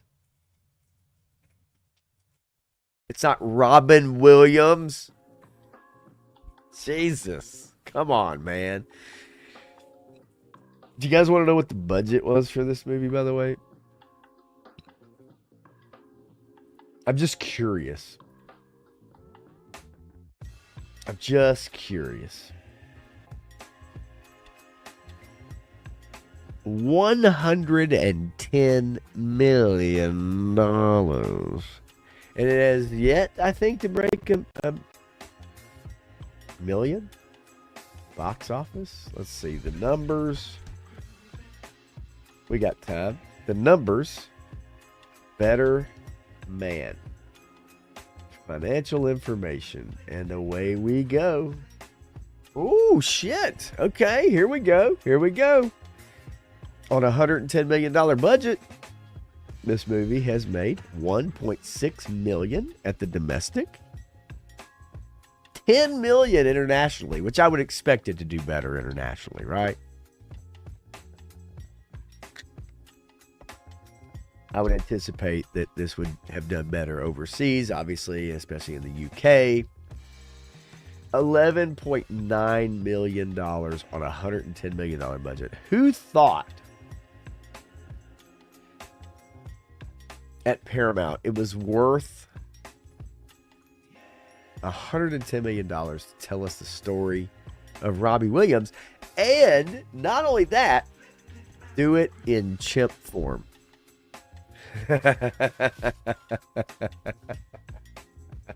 Yeah, Ishtar, holy crap, it's bad stuff. Yeah, so you know what I mean. It's funny too because it also Clint or 3-star says that's over half the Acolyte. So the Acolyte was like $280 million budget. $280 million budget for the Acolyte. For what? 8 episodes? I spent $110 million on a feature film. Brother. Mendoza in the house. What's going on? Clint says they didn't pay the $110 million then to make up the $50 million. I think that I think ultimately it's a write-off, right? I mean, that's how these companies thrive. That's how they survive. This is going to be a write-off. It is somehow, some way, they're going to write those losses off. And they'll continue putting out shitty films. Right? Yeah, you know, I mean, I'm sure his concerts do well. He has a lot of fans. But yeah, you're right. Nobody cares about seeing a movie about him. And especially the effect, the monkey effect, I think, turned a lot of people off. And I think when a lot of people saw the trailer, also they're just kind of like, what is this, you know, about? Is it a biopic? Is it kind of a fantasy? How your life you wanted it to turn out? Is this how you feel? Like you're a monkey, you see yourself as a monkey, like dancing? Is it a monkey on your back? Is it a, you know, I haven't looked too deeply in it. Matthew obviously put that on the chat about it, you know, the monkey on his back. I don't know what kind of monkey Robbie Williams has on his back. He's been pretty successful. And so, yeah, I don't know, I will say that it says Robbie's only played about 12 concerts in America in 2019. When people showed up were from the UK and me. Yeah, I mean, for a minute, I remember Robbie as being like, pretty big. I remember him singing at the Live Aid, right? Live Aid, 2015. Was it 2015? 2005, I guess it was. God, was it? Oh, God. Was Live Aid 2005? Was that a thing? Oh, no. Oh, no. Oh, no, it was that long ago. Oh, no. I know Live Aid was 1985. But I do remember him singing and doing Queen for the crowd at the Live Aid, 20-year anniversary or whatever it was. Man, oh, man. And it was a big deal. People loved it. He was like the closer 20 years ago. I just don't think anybody cares. Matthew says it will be considered the most underrated movie of the year because the marketing sucked. That's interesting, Matthew, because two of the opinions I've heard recently were kind of the opposite. We'll see. Maybe I need to see it. I guess I need to watch Better Man and let you guys know. I'm not going to the movie theater, though. I promise you that. I ain't going to see that shit at the movie theater. That shit ain't happening. Let's see. Yeah. Kylie Minogue. I loved Kylie. Fire, son. Yeah. She's short too. Really short. I'm gonna stop right there. We can go tomorrow. No, we will not. Because it's cold as shit. And I ain't leaving this house. Best I'll do is step outside and smoke on one. You know what I'm saying? That shit ain't going down. I ain't going to no movie theater to see that shit. I am not contributing to pushing over the 2 million mark. All right. 3 stars. Not happening. Stay away from me. It is interesting, though. I just... did anybody care? Did we need this? I don't know. Yeah. I don't think so.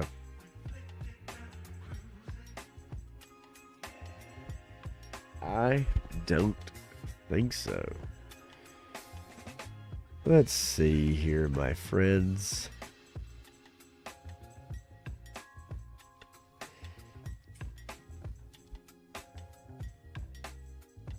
Let me jump out of this real quick. I got a couple things saved for y'all. How many comic fans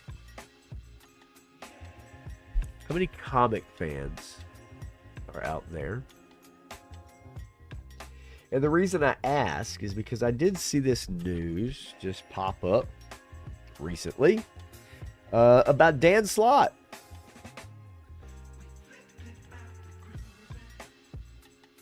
Longtime Spider-Man writer. DC with Superman Unlimited. Dan Slott, Marvel veteran, will team up with artist Ralph Albuquerque. Raphael. Ralph for short, come on. For a new monthly comic from DC. If you like the Dan Slott Spider-Man run, then you're probably going to like this. Superman needs a jolt. Superman needs a jolt. Somebody needs a, it's one of those heroes that you've really got to figure out what can you do with him, right? And I'd be curious to see. What Dan Slott might be able to do with Superman Unlimited. It's not one of my favorite superheroes, to be quite honest with you. Never ever really was. I find Batman the most fascinating personally for me. That's my number one. Beyond that, it drops off tremendously. But I'd be curious to see. It says he's the first and greatest superhero of all time. Slott says, I've been waiting my whole life to tell stories about him, not just because of all the amazing powers, but because of who he is inside. I hope that he will take him in the direction we all know, which is truth, justice, and the American way.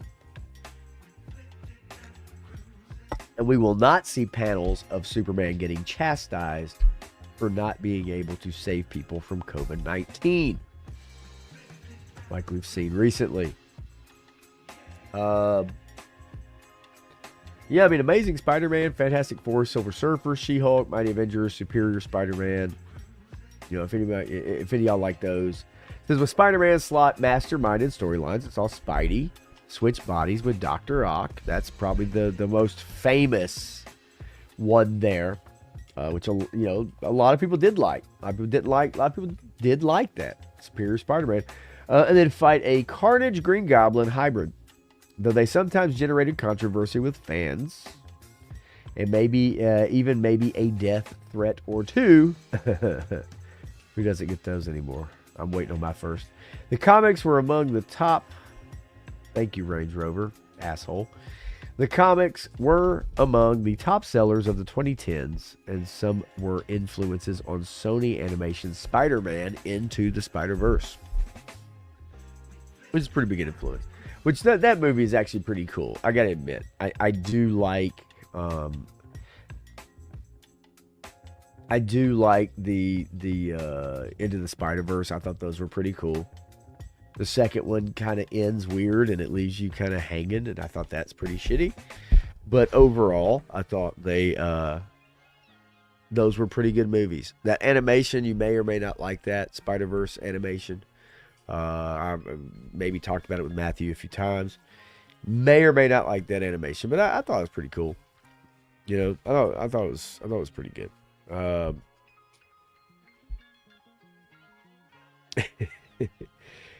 Oh Lord, I got some stuff saved for you guys. I don't know how these are gonna go, but we shall see. When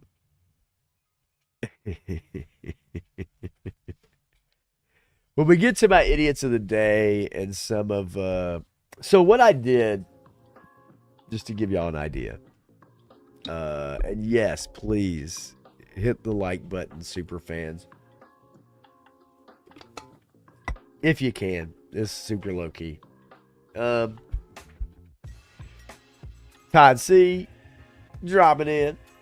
How you doing, Todd? Thank you for leaving a like too. And I can see Todd popping in, popping out. I know there's some other streamers tonight going on, and I fully understand people kind of browsing around, right? Browse the menu. So I went through 2024, really 2020-ish to 2024, and I saved some memes and some photos that we may all remember. And I think most of them we'd all agree are worth revisiting and maybe making a little fun of, if I should say so. And so I'm gonna get to that. But I gotta play something for my cousin. It's gotta happen. And it sounds a little something like this. Cobra has 150 missiles. Can you really assimilate this?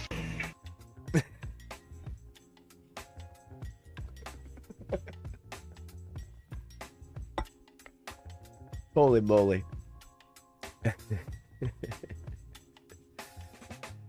You know what that was? That was disgusting. Yes, it was. Disgusting. Bitch! Anyway.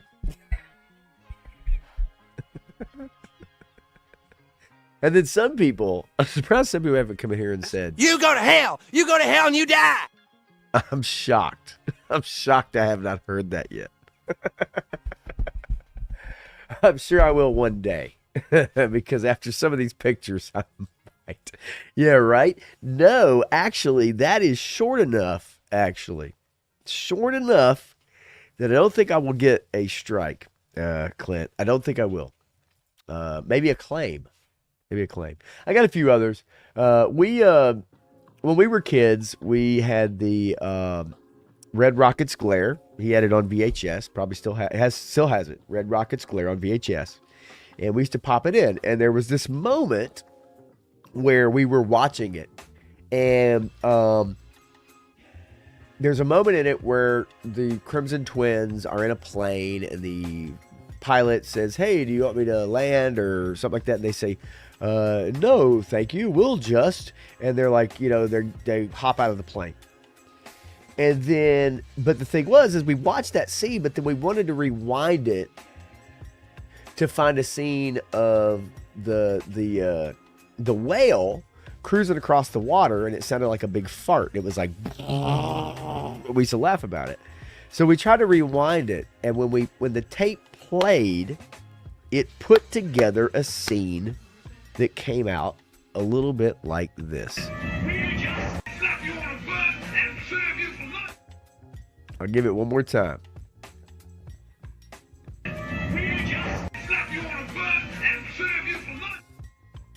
We'll just slap you on a bun and serve you for lunch.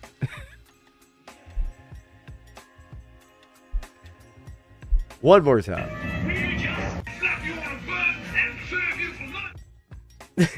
It was the dumbest, but it happened. We hit rewind, we rolled it back, and it was literally right after the Crimson Twins saying, "No, we'll just," and they're saying, "We'll just, drop out on our own," or whatever. And they say, "We'll just," and we hit rewind, and then hit play, and it was Roadblock going, "We'll put you on a bun and serve you for lunch." And that became known our entire lives. Yes, we'll just step out. That's right. And it became known as, "We'll just put you on a bun and serve you for lunch," our entire lives. For the last 30 years or more, it's been, "We'll just slap you on a bun and serve you for lunch." Holy shit. And so one day I took the time to edit that and put it together. And and there you have it. Of course, he would probably appreciate this right here, because I think that video was tight, yeah. That's just me. "We'll just slap you on a bun and serve you for lunch." Anyway, enough of that. All right. So what I did is I went back and I took what could be considered some of the wokest photos of 2024, 2023, 2022, 2021, 2020. And I saved them. And I mean a shit ton of them. And I'm going to share a few of them. Oh, gosh. Yeah, that sounds good. I like it. I hope we'll be seeing it again. But anyway, so I saved some of these photos. And the thing of it is, it's not, I didn't save these photos to necessarily go in on a group or any group or whatever. But I thought we probably all, when we see these, probably would maybe get a laugh out of them and think about just how crazy things had gotten. And the lengths that politicians will go through to pander to people. The lengths that news organizations will go to try to shade the truth or massage the news, right? And so I have a ton of these. And I'm not going to show them all, but I did want to share a few of them just for fun, because they truly are memorable, I guess you could say. However, before that, I have my idiots of the day.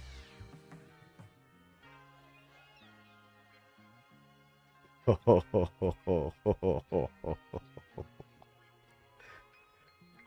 boy, oh boy. Oh, you get ready, because it's a coming.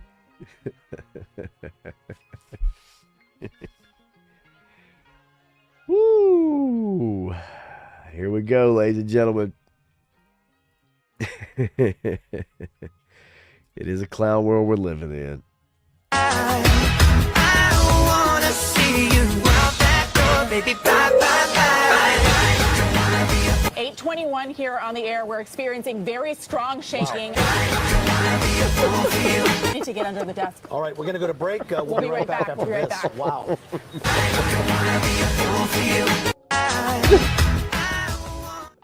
Oh, God. Oh, no. Oh, no. Oh. Oh, no. It's an 8.1. We've got to get under the desk. Woo, high stepping, folks. High stepping right there. High stepping. All right. High stepping. This is actually my favorite part of the week. I'm not going to lie to you. I don't mind talking shit, and I don't mind bringing some stories. But, man, when I go down the rabbit hole of X and some of the accounts that I follow and some of the shit that y'all send me, this just stuff kills me. I have not run into any of the NSYNC members, Clint. I have not, actually. Man, I've got an interesting story about a guy named Darren Bell. You may know Darren Bell. He is a Pulitzer Prize award-winning cartoonist. Darren Bell. Darren Bell is a very big believer in a little bitty thing we like to call this. Okay, this is one of his cartoons, Darren Bell. He's Americans are mad that there are people out there that like to what do we call it when you get yourself together, fix your hair, and you get your clothes together, and or the bride and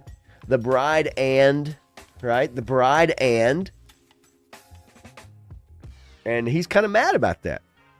He's mad about that. He's mad that people are not happy with the bride and ers, right? People might label Disney in a way, the acolyte in a way. Bride and ers. He's not happy about that. He's not happy about that at all. But I'm going to tell you what else happened to Darren Bell recently. Yeah, evidently Darren Bell was arrested on child prawn charges, folks. Yep, that's right. Trump-bashing, Pulitzer Prize-winning political cartoonist who is mad that Americans are not happy about this stuff got arrested on child charges. And there you have the rest of the story. Yeah. You cannot defend the undefendable, folks. And when you do, this is no surprise at all. We live in a digital age, folks. You got something you need to be hiding? It's going to get found out. You could be a Pulitzer Prize winning political cartoonist.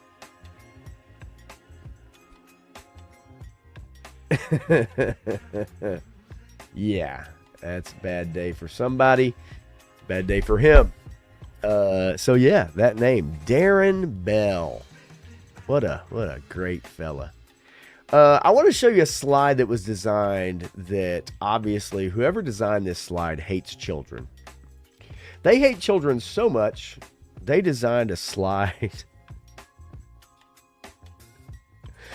They designed a slide that looks a little something like this.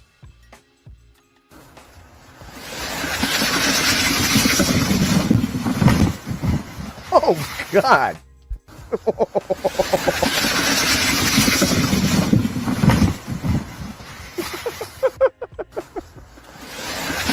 One more time. Jesus Christ. You can't.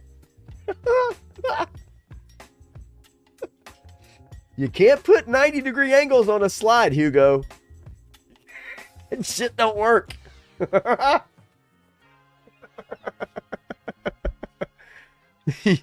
yeah. First year architect was. I agree with you. And yes, exactly. Thank you, Frosty. Yeah, speaking out against the regime. Well, that's the thing. It's not even about speaking out against the regime. That's not what he did. He's mad that people don't like groomers. He thinks that that's unfair to people who groom children. So if you understand the irony of that situation, yeah, not good. It has nothing to do with speaking out against the organization, so to speak. It has more about the fact that you find out about someone often. You know who Daniel Penny is. You might know him. You might love him. I do. And I appreciate his services. And this is a great meme. How it started and how it's going. It's not one of my idiots of the day. It's one of my heroes of the day. How it started. How it's going. Daniel Penny. How it started. And how it's going, baby. Still riding the subway. Still protecting people. Oh, yeah. No, listen. No, it definitely wasn't from the guy that created the cartoon, my friend. That's for sure. But I appreciate the fact that Daniel Penny is back riding subways and went through hell and back.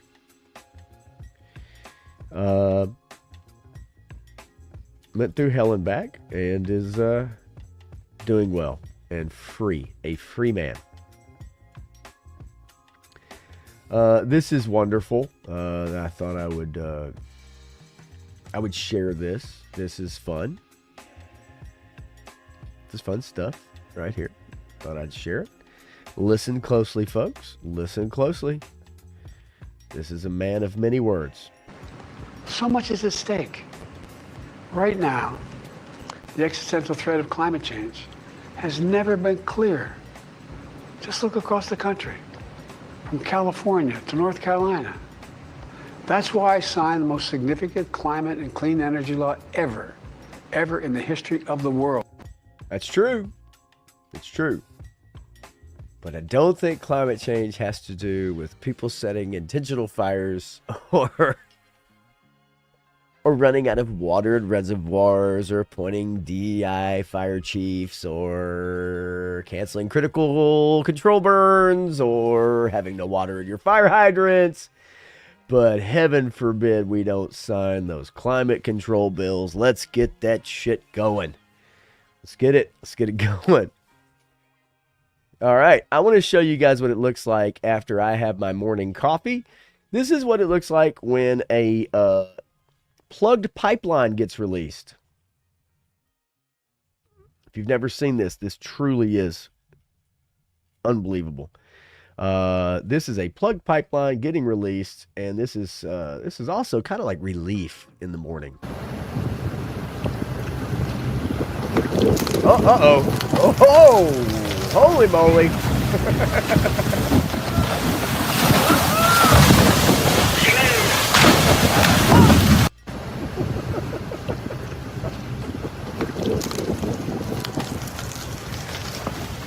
Yep, that's that first couple hits off that cigarette after that first coffee in the morning. That'll do it right there. That's gonna do it.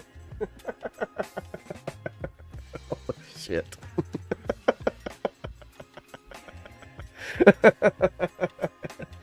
Yeah. Ouchies. Actually, it feels great. I did also want to share with you. I found him. You may have seen him. I found him. Elon Musk. It's Elon Musk, folks. Elon Musk. Twin brother. Elon Musk.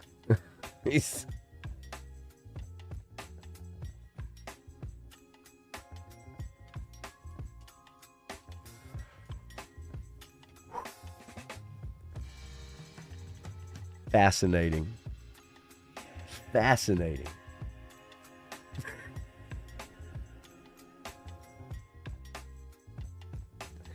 They say everybody has a doppelganger.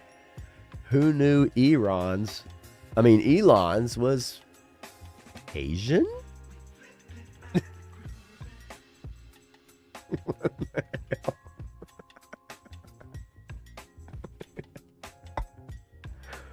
Oh, God.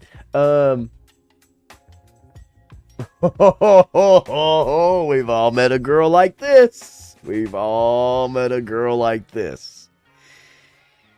Whoo, I want you to check out this meme. We've all met a girl like this. Feast your eyes, ladies and gentlemen, on Greenland and Denmark.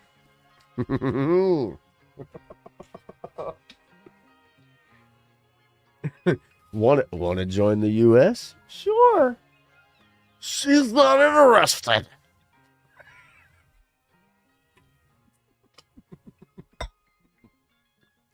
Thanks, Jabba. I'll handle this on my own.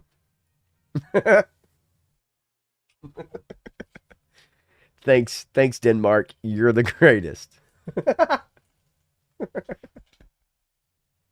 my God. We all know this girl. Tell me you do. You know I'm not lying. Always. Never fails. Oh, shit. I couldn't help that one. I couldn't pass that one up. Okay. I want to show you the judge who sent the wrong meme. This is a sad state of affairs. This really is. This is a judge. It's early 40s white woman. She sent a meme to a friend, and unfortunately she sent it to the wrong person. And here's the meme: my first ankle monitor by Little Tykes.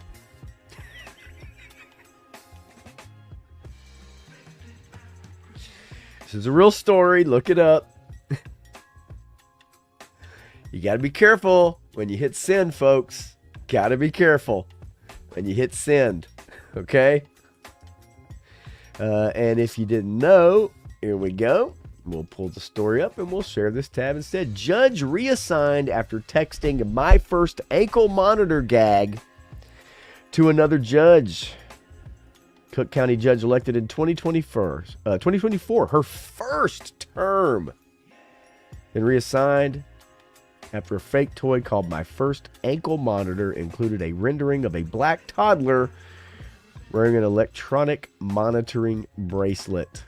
Yeah, not going to go well, kids. And definitely not going to go well for her. You get my Stupid of the Week award right here. Yeah. And she's probably, if I had to guess, she's probably one of those middle-aged white women that's first in line to fight and pander for everybody. Yep, you took the words right out of my mouth, Clint. Let's not kid ourselves. She's probably first in line. And then we saw Pete Hegseth. He endured probably one of the worst experiences of his life, getting nominated by Trump. And while it is an honor, this is to give you an idea a little bit of what he had to endure during the congressional inquiries, approvement of his appointment to cabinet. And it sounded a little something like this. And I think, guys, we could all agree we've probably all been in the middle of some shit like this. Are you willing to support our veterans organizations that will help our veterans get every damn thing that they deserve because they signed on the dotted line to keep us safe, just like God. Now, of course, those weren't all at the same time. Each one of these lovely women, as you can see here, lovely, talented, beautiful, voluptuous, intelligent, God-fearing women, questioning him and he handled it like a champ. One of them was obviously drunk and even asked him about why accusations of being incredibly drunk. And yet when you actually watch her questions, she is obviously drunk while she's asking him about his heavy drinking. And that's the Asian chick in the top left, if you didn't know. It's quite embarrassing and quite ridiculous. And that's a little bit of what it sounded like. Yeah, you know, right? And we have all been there, my friend. And he is definitely built for it, Sabir. That's for sure. Yeah, Clarence, that was a whole other ball game, and he could have been on The View. Could have been on The View. Okay, so it's kind of my idiots of the day, one hero of the week, and oh,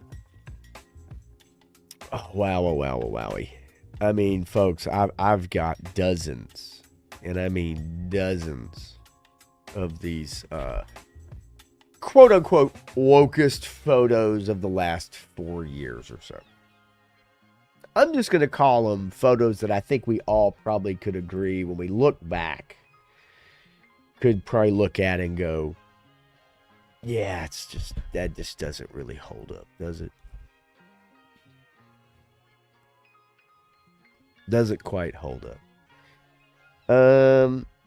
For instance, one of my favorites of the many years now. How about the fiery but mostly peaceful protests after police shooting? From CNN, courtesy of CNN. In Kenosha, Wisconsin. Fiery but mostly peaceful protests after police shooting. One of my favorite screen grabs of all time. The video is even better, but I just wanted the picture. Let's see here. How about, do you guys remember the Capitol Hill Autonomous Zone in Seattle? Do you guys remember that? You remember how well that did? How wonderfully that ran? Well, let's look at the People's Garden. You want to see the People's Garden in the Capitol Hill Autonomous Zone of Seattle? The People's Garden looked a little bit shitty, actually. Yeah, kind of shitty. That's kind of how it looked. The People's Garden, folks. That's an autonomous zone now. We don't want no paramedics, no doctors, no police, no. We can handle this shit. We got this. We got this. They got that. Yeah, Frosty, here's the deal. It says, do you guys think there'll ever be a point where your states aren't united? No, I don't think at this current point. However, if you want to get a history lesson from Dan Larson himself, check out the Dukes of Hazzard video on Secret Galaxy, because he'll tell you all about it. The last 5 minutes of the video, he tells you his opinion. And while I appreciate Dan Larson's opinion, that video is probably not the best one to do it on. Just me. If Dan Larson did this, I'd be okay with hearing Dan Larson's opinion. Secret Galaxy, not so much. That's my opinion. Dan Larson. But anyway, so yes, the autonomous zone, Capitol Hill Autonomous Zone, the People's Garden was wonderful. Did you ever play the board game POZ, Portland Occupied Zone? I did not. I did not, Matthew. I did not. Did not see that. I want to show you guys a lovely picture of one of the most famous woodworking teachers, wood shop teachers in the history of our country. Someone who fights for liberty and justice for all. Somebody who shows up to work every day to put on a smile and a wig and lipstick for kids that they're teaching, to teach about woodworking, to teach about wood shop, to teach about the real things in life. And that is our teacher of the last 4 years. Yes, ladies and gentlemen, those are some of the most hideous and horrendous things I think I've ever seen in my life, man or woman or whatever. But yes, I want to use a skill saw and I want to make a gumball machine like I did when I was in the 8th grade. I'd maybe like to make a slot car and a wood carving of a bear on it and present it to my mom and stain it. I'd love to see that. Would definitely love to see that. But I think you guys probably remember this picture pretty well, I would assume. And maybe you remember when orchestras, do you remember when, so during the summer of COVID as well, or the winter of COVID, whatever you want to call it, that wonderful time where we were told that we were terrible people if we did not do this. However, these people doing this kind of missed the point, and I'd like to share it with you right now. Yeah. In the name of science, ladies and gentlemen, this is how we are going to play our instruments, with a mask and a hole cut in the middle so we can play our flutes. Because nothing says social distancing and masking up like cutting a fucking hole in it. Because it was that important. Hello? It was that important. Of course it was. Come on now. Of course, then we also had, the anti-police protests, folks. We had the anti-police protests. We all remember those. Summer of Love. It was okay to it's not okay in California for the Pacific Palisades to burn down. We need the National Guard. But when the National Guard was called when cities were being burned down because of the anti-police protests, no. There was no, we don't want the National Guard in there. We don't need that shit, right? Well, what about the anti-police protests? Let me read a little statement to you. You can see it on the screen right here. As public health advocates, we do not condemn these gatherings as risky for COVID-19 transmission. This should not be confused with a permissive stance on all gatherings, particularly protests against stay-home orders. Stay home unless you want to come by the thousands and protest the police. Because that's okay. It reminds me of the Titans game, the Tennessee Titans. Our local government, we had a Monday night football game for the Tennessee Titans. They're a really shitty team. Been shitty for years. And they had a Monday night football game. And guess what our local government did in the middle of COVID? Because, restaurants can only have 25% capacity. No bar stools. People can't hang out. They got to be 6 feet apart from each other. But guess what we're going to do for this Monday night football game? We are going to let you guys hang out at the bar and watch Monday night football, as many people as you can fit in the bar. And 30 minutes after the game's over, everybody better be out of that bar, because everybody knows that 30 minutes after a football game's over, that's when COVID spreads. That's how fucking stupid that shit was. You guys remember Sam Brinson? You remember this? Remember this photo? Look at this lovely luggage fucking thief. Look at this piece of shit. Nice mustache, Sam. Stand-up guy. Just a lovely chap, isn't he? That smooth head. Oh, wait a minute. Don't clip that shit. Great photo. Reminds me of great times. Great times. Last few years. Wonderful people. Government just killing it. Sam Brinson, folks. Gotta love him. Gotta love him. Yeah, Frosty. Yeah. That's kind of all I can say. I don't even know what to say to that. What do you say to a picture like that? And then we have people with healthcare, because, just recently, we did have a horrible tragedy. Someone got murdered. And while you may not care for the healthcare system in this country, and I don't, but it is what it is, I don't believe in murder. I don't think that's the proper way to go. And I think these two people protesting privatized healthcare is a crime against humanity. Now, once you see the photo, you're going to ask yourself the healthcare part of it. What? So here we go. Free Luigi. Privatized healthcare is a crime against humanity. Okay. Yeah. So you want to talk about a burden on the healthcare industry? That's two examples right there, folks. That's two. Actually, really four. Holy moly. Yes, they ate Luigi. Yes. Look, Luigi is no hero, folks. Come on. Like, let's not be stupid. And I called this one actually the elephant in the room. Let's talk about the elephant in the room. Elephants in the room.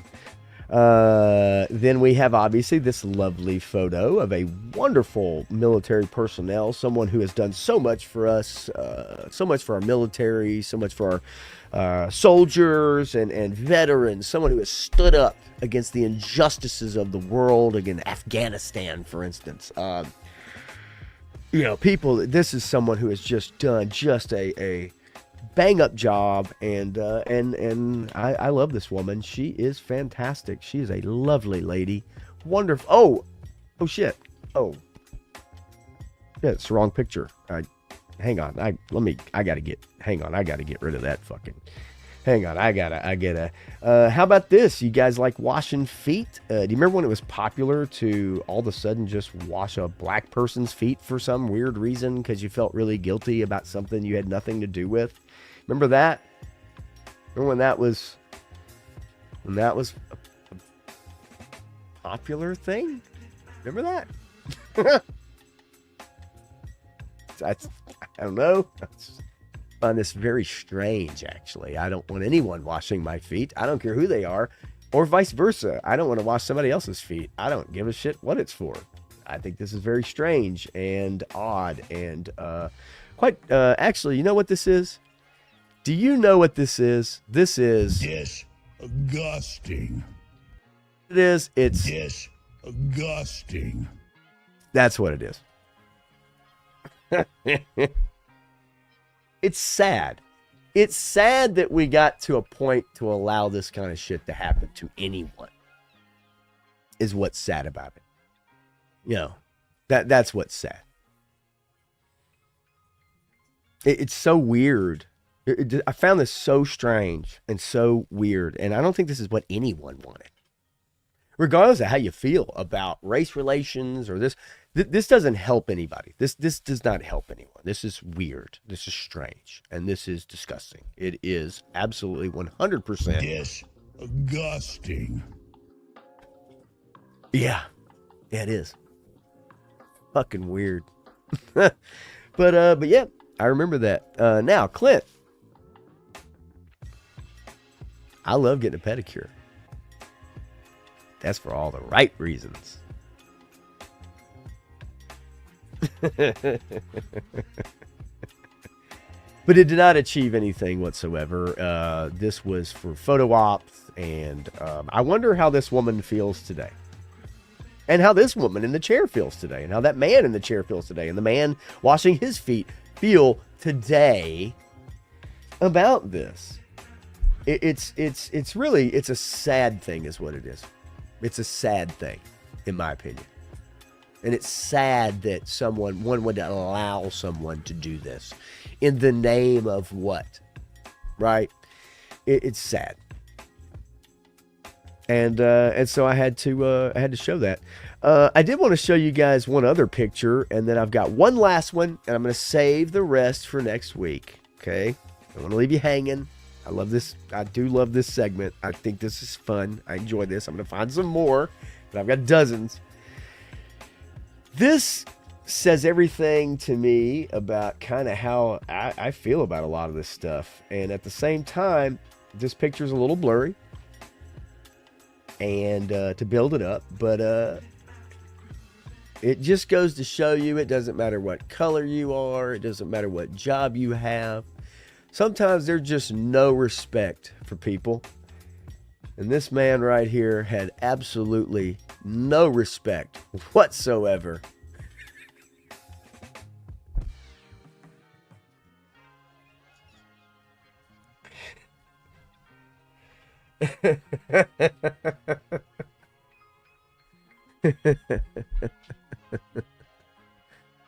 People have no respect. I mean, what happens when this guy goes to stick the mop back in to clean the floor, the bucket to clean the, I mean, and you got the guy pointing at, he's like walking by, he's masked up, right? Because everybody's masked up in New York City at that point.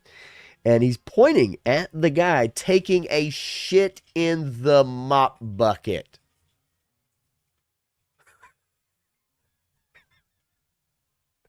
That's New York for you. There's no business like show business like, or the city that never sleeps but always shits. New York City. You can even see the Manhattan sign right up there coming out of the subway. Holy shit.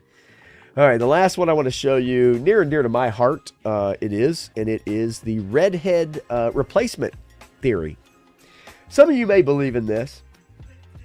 Some of you may not. But it's true. And in Hollywood, we have seen in the last few years, several years, we've seen redheads getting replaced. But not just getting replaced. Getting replaced. So I'm going to share this. A lot of the properties you follow, a lot of the movies you like, a lot of the comics you read, a lot of the cartoons you watch. In recent years, there's been a weird thing going on. And I'm going to share it right now. It's the redhead replacement theory. I want you to look at this diagram. I'm going to zoom in on it. Go over it. And I want you to tell me what you think. We're going to go full screen. Going full screen. Let's see. Can I get this thing full screen? Not me. Nobody wants to see me full screen. There we go. Can you see this on your television, on your computer, on your phone? I want you to turn it into landscape mode. Put it on full screen. And I want you to look at the redhead in pop culture replacement theory and tell me whether or not there's something to it. Just curious.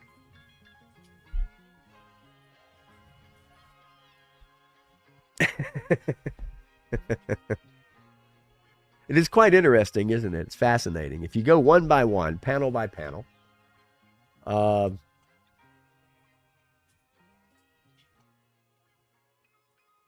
some you may recognize, some you may not. But this is also one of the most popular things that came out of the last 4 to 8 years or so.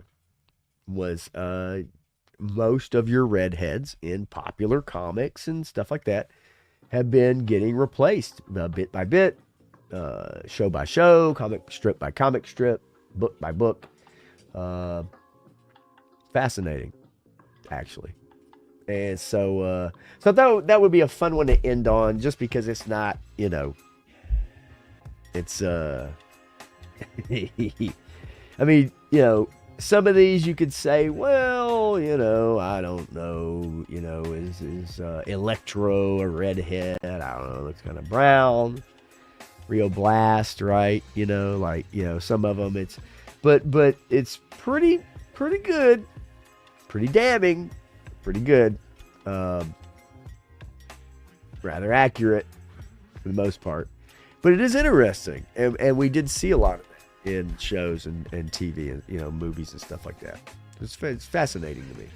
And so that's the redhead replacement theory. If you want to view it on your own, we'll post it right there. You can check it out. See what you think. And most of y'all probably will know a lot of those characters more than I will, to be quite honest with you. Actually, some of them I don't know. Some of them are new to me. That's for sure. Test cursing to see if the settings changes in effect. Fuck, shit, piss, stupid. Now, I don't want my cursing to be affected. Are you talking about people in the chat doing that? because you just showed up on StreamYards. I don't have the YouTube stream pulled up. So if that didn't come through, Matthew, which I get it now, you're testing to see if those things come through. Yeah, I don't know. I also don't get a notification that tells me to approve a chat or not. But like I said, I am a free marketplace of ideas. I know YouTube frowns down, whatever. And if you want to, approve those on YouTube, like I'm okay with that, obviously to an extent. There are certain words you don't want on your streams. There are other words I am completely okay with. But I get it, right? I mean, it is a thing. And if any of y'all stream or you have people, it's one of those things that, like, hey, but I want people to be able to speak their mind, and I'm okay with that. And look, this is not a 1,500 person stream. This is not an 18,000 person stream. This is not a 150 person stream. This is 10 to 15 people, generally speaking, every week popping in and out. Will that grow? I hope so. I'd like it to, but it doesn't matter to me. I don't care. So, but I do like people to be able to, to be able to speak their mind. I am okay with that because I am a free speech fundamentalist, 100%. Whether I like what you have to say or not. And so that's what brings me to kind of my topic, right? Kind of my topic. Why do I care so much about the culture war? Well, I just showed you a few examples. A few photos. Famous photos, some very famous photos. Some of them photos of just people that you remember, things, situations that you remember. And I can't wait to share more of them next week. I really can. And I hope you guys tune in for that segment at the very least, because I think it is funny. And I'm totally off the cuff talking about it. But the reason why I care about pop culture so much, God damn it, Clint, oh, fuck yes. And I love Super 7, Clint. That's the thing. I do. I love the Super 7 figures. I know y'all hate them. I fucking love them. All right. Xandar came today. Larry Neck came today. Thaw Viper came today. Tuco Viper came the other day. Shit. I love these things. I do love the Super 7, friends. I'm sorry. I do. Why do I care so much about the pop culture war, the culture war? The reason why is because so we got into a little bit of this the other night on Shane's Same Time Hangout. And it was fun. And Just Jeff was there hanging out, and he was outspoken as well. And I appreciated that because we kind of came at things. We came to really together on the same thing, but we started coming at it from different parts, different things. If you know Jeff, if you know me, we maybe came at it from different parts, but I think we all ended up ultimately on the same thing. And I think the same thing is that it is undeniable in the last several years that we have seen pandering to special interest or special groups at an all-time high to try to curry favor. Well, when people say, well, I mean, storytelling, movies have always been where they've always been about straight white guys, or they've always been about straight this and that. The white part, I don't give a shit about. Okay? But the other part of it is because that's the overwhelming majority. So you have to understand the overwhelming majority, as society dictates how it regulates itself, dictates itself. The majority, especially when it's overwhelming majority, is going to be in favor or this. This is okay. But what we've seen the last several years is an complete flip around that now you need all of this, even though it's not your lifestyle, you don't agree with it, it's not in your religion, or you're not your wife, you don't, you need to know what these people do in their bedroom, even though we know you don't care, but you have to know this. You need to know this. And if you don't want to know it, guess what? You're a terrible person for not wanting to know about it. You need Starship Troopers. Want to know more? That's just one facet of it, right? That's just one facet of it, right? This thing is multifaceted. But I also would beg anybody to tell me what property out there that's been made, movies, shows, comics, cartoons,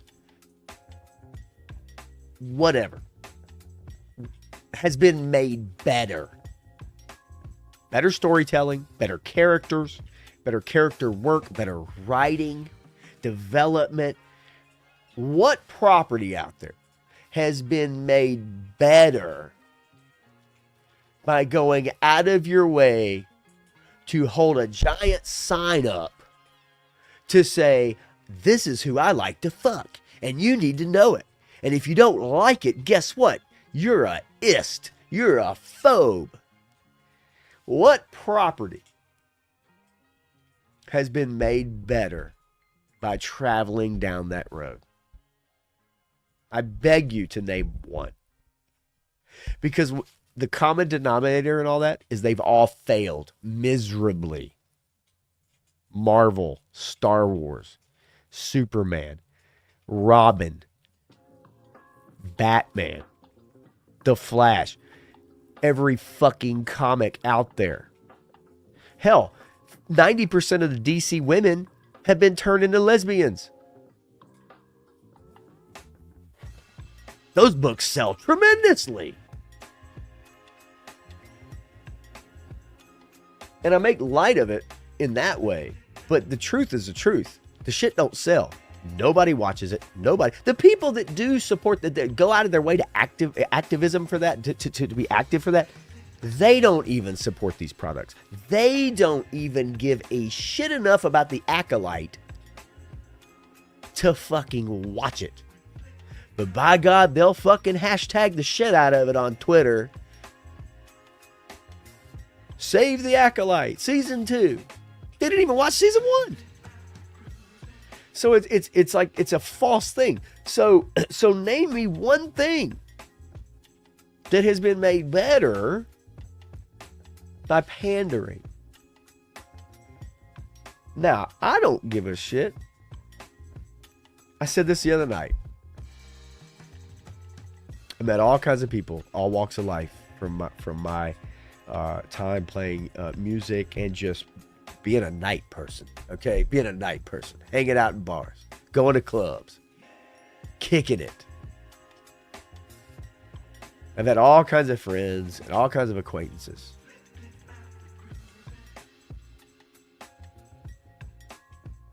You know the one thing about all those people that I knew? And maybe there weren't every one of those people, whatever those people are, that were different than me. You know what the most uninteresting trait about them was? Who they fucking slept with. The most uninteresting trait about every single person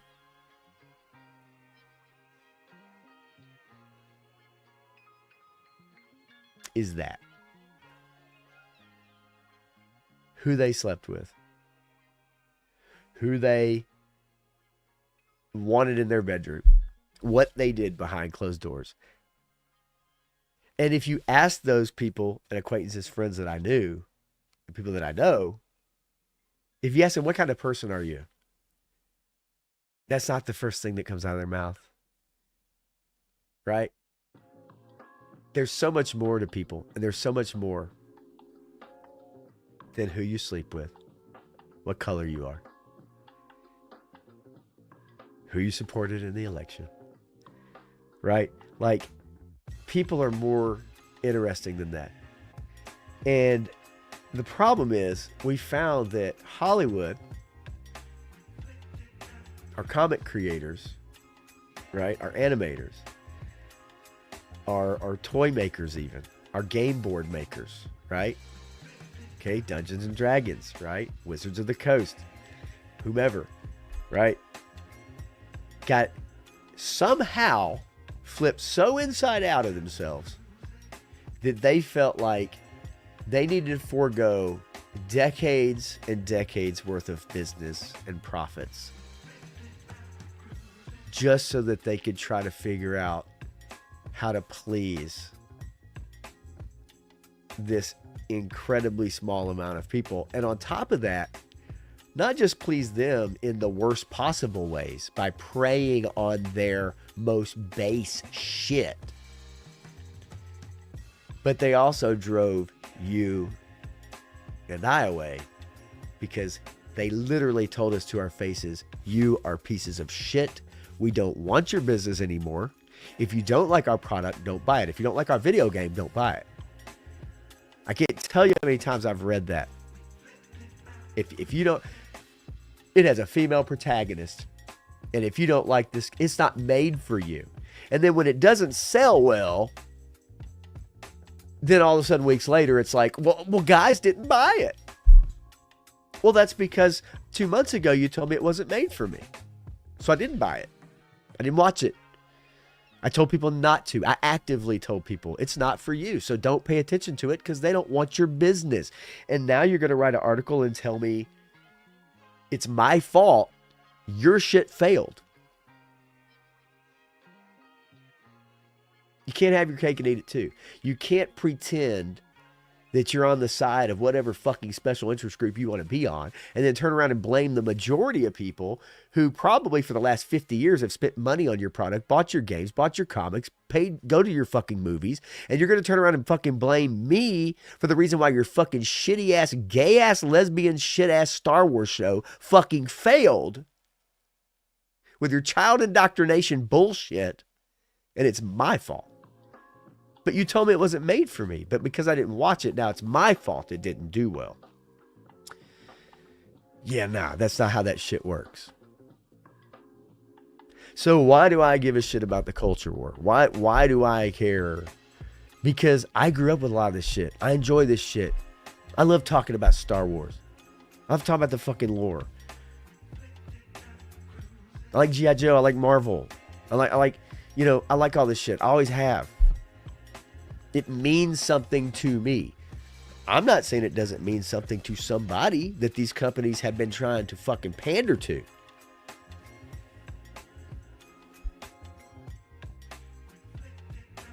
But when you actively tell me you hate me, right?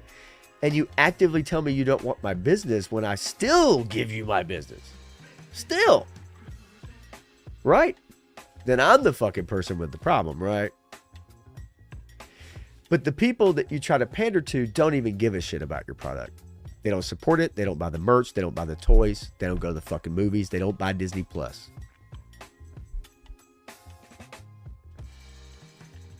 So what's the point then? Right? What's the point in pandering? What's the point in kowtowing to people who don't care about what you do?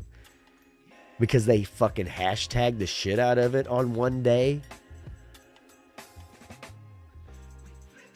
Those people don't give a fuck about the culture war. They don't give a fuck about culture. They don't give a fuck about pop culture. They don't give a fuck about the shit at all. They only want their way because they don't like you. And they fucking hate you. And they hate me. That's it. They don't want you to have anything nice.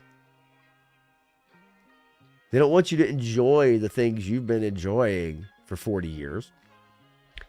Why? Because you're not them. You don't feel that way about them. You go out of your way to be nice, respectful, hold the door open, say hello, not call people names. Not that it takes fucking energy to do that. But they don't think that way.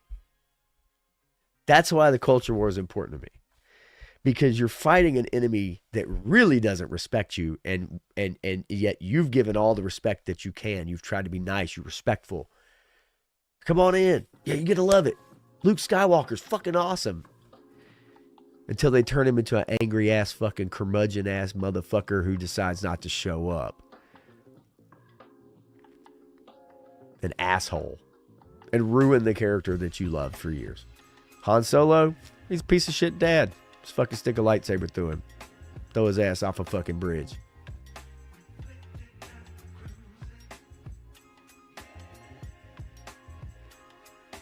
That's why I care, because I love these characters. I love these properties. I enjoy this shit. I enjoy talking about it. And the people that claim they care about it really don't.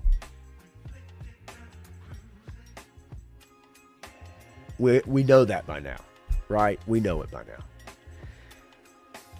So I'm hoping in the next few years we see the curve. We see the needle get back, right? Get back. I don't care what social policies you support. I don't give a shit who you voted for. I really don't. I don't give a fuck. But when it comes to like the shit that we enjoy, the separation of escapism, separation of entertainment, politics, and real world bullshit. Art has always tried to represent things and push the envelope. I'm okay with envelope pushing. But like they just took the envelope, lit the motherfucker on fire, and then smoked the ashes and then dumped them on your fucking head. You know what I'm saying? Like that's what they've essentially done. The envelope just got fucked.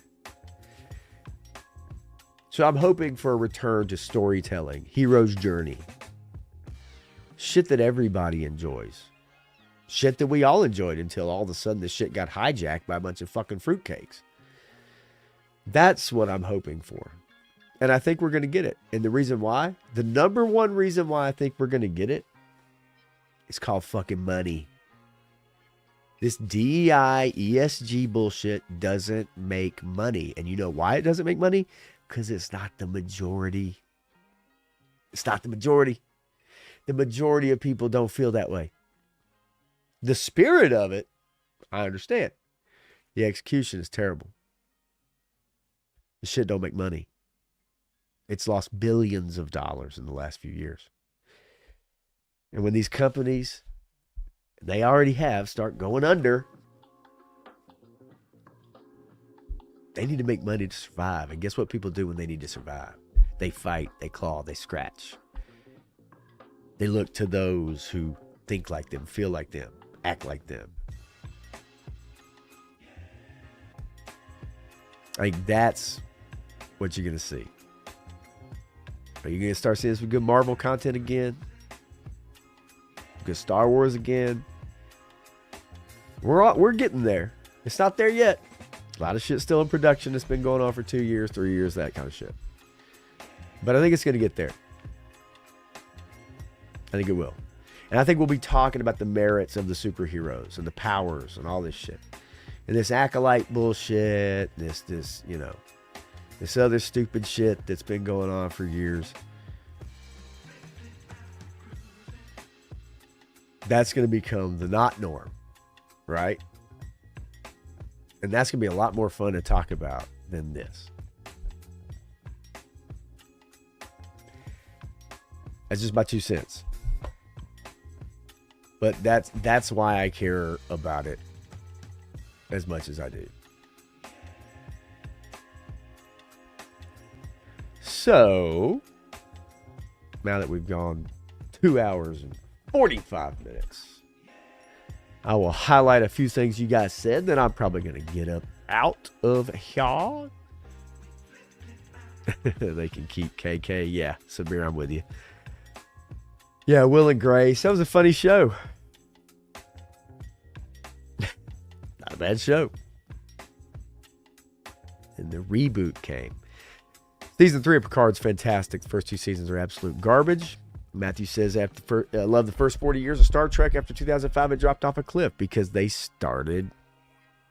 I mean, this started a while back. But in the last few years, it's really taken over. Giraffe says, I'm just glad this modern audience junk didn't go so hard pre-internet. Right? It couldn't go hard pre-internet because it wasn't able to be spread that way. Because normal people talk to normal people. When you have very weird shit going on, it's able to get mass audiences and buzz and shit going.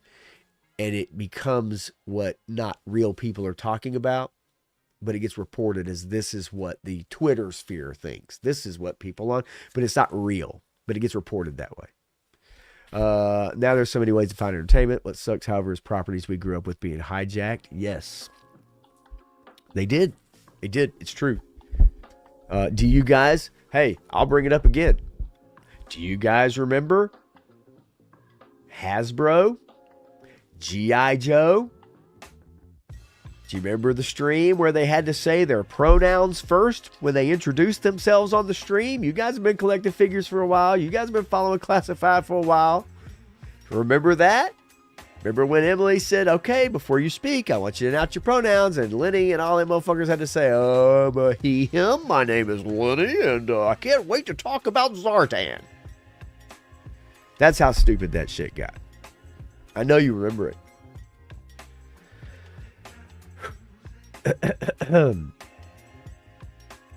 Matthew says, I love the first 50 years of Doctor Who. Yeah, Doctor Who's it's embarrassing at this point. And I don't even watch a lot of Doctor Who. But I don't have to know what's going on with Doctor Who now. It's true, the toy aisle at Ollie's will never go empty because there's plenty of Acolyte merchandise there for everyone. You can even get your own Holocom edition May sent to you for the price of a Dr. Pepper. She's around here somewhere. It's true, though. Let's see here. Daredevil Dave. Sorry, man. I see you stopping by. Good to see you, buddy. Got me right in the middle of my kind of final thing as I was finishing up. Listen, hey, you never know, Frosty. You never know. That's all I'm going to say. You never know. Same thing happening in sports. It is. They just passed a bill here in the United States to protect women's sports, and that's a crucial thing to do because if you have children, and if you have girls in particular, I can only imagine, especially if you want them to participate in sports, that one day they may be getting wrestled and pinned or beat the fuck up by a biological man, and that is not fair. Period. Graph, that's one of the best shows. That is one of the most entertaining NBA. The Shaq and Charles and Kenny and Ernie. That's one of the best. Like, that's one of the best shows on television by far. Clint says, my buddy took Mark Hamill to the airport after speaking at his college in the 90s. Mark spoke like a chimney and was bitter. And he maybe doesn't smoke anymore, but he is extremely bitter. He is just a man. He's an unhappy man. A really, really unhappy man. Dreadnought K6, you're late, but hey, it is all good, baby. Better late than never, that's for sure. And then, let's see, just kind of going down. I think I got to the bottom. Got to the bottom of it. Yeah, biological man taking over women's chest. Listen, I've long said it. I'll say this. If you want to see people get really upset about it, all right, have a dude go to the WNBA and dunk all over them chicks every fucking night. 50 points a night. Just dunking left and right, slamming the ball in the face, stealing the ball. Just fucking boom, boom, boom, boom, boom. You want to get people's attention? Have that shit happen in the WNBA. See if ESPN shouts for that kind of shit when it's happening to their product on TV every night in the summertime when the NBA's off, right? And there's some dude just dunking all the fuck over them chicks. Right? And then see how many of those people all of a sudden then cry foul, right? Well, this isn't fair. Well, was it fair in women's swimming? Was it fair in wrestling? Was it fair in volleyball? Right? So I would love to see that. I mean, I would 100%. I'd support that all day long. I'd love to see the Charles Barkley of transitioning men sue to go into the WNBA and just beat the fuck down. We get a lot of entertainment out of that shit, I promise you. That shit will be hilarious, dude. Oh, yeah. Yeah, Yeah, Dreadnought. But, nonetheless, yes.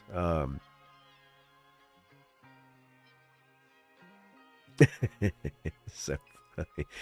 Yeah, WWE does have a history of mistreating talent coming from other companies. That is for sure, 100%.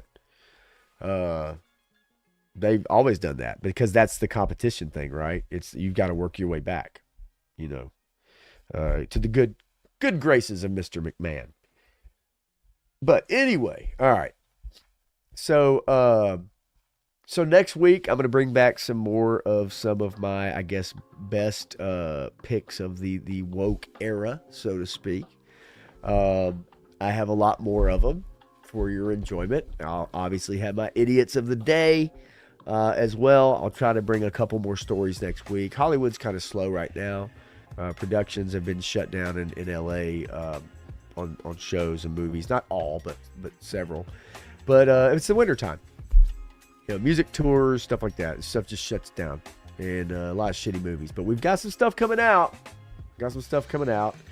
And I'll try to get you guys another review here coming up on another show or movie.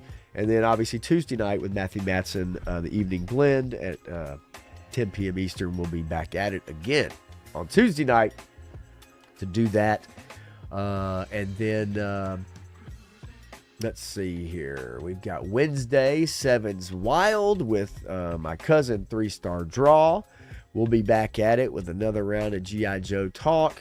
And we're going to go over these figures, actually. I'm going to bust them out. We're going to talk about Saw Viper. We're going to talk about Xandar. Not the AliExpress version he got. Mine actually has the crossbow bolts in the backpack.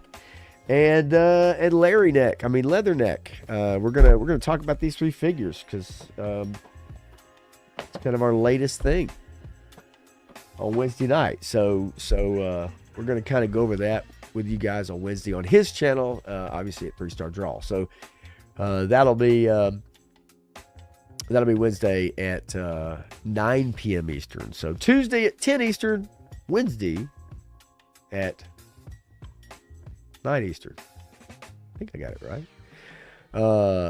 But anyway, I will play the clip before I get out of here.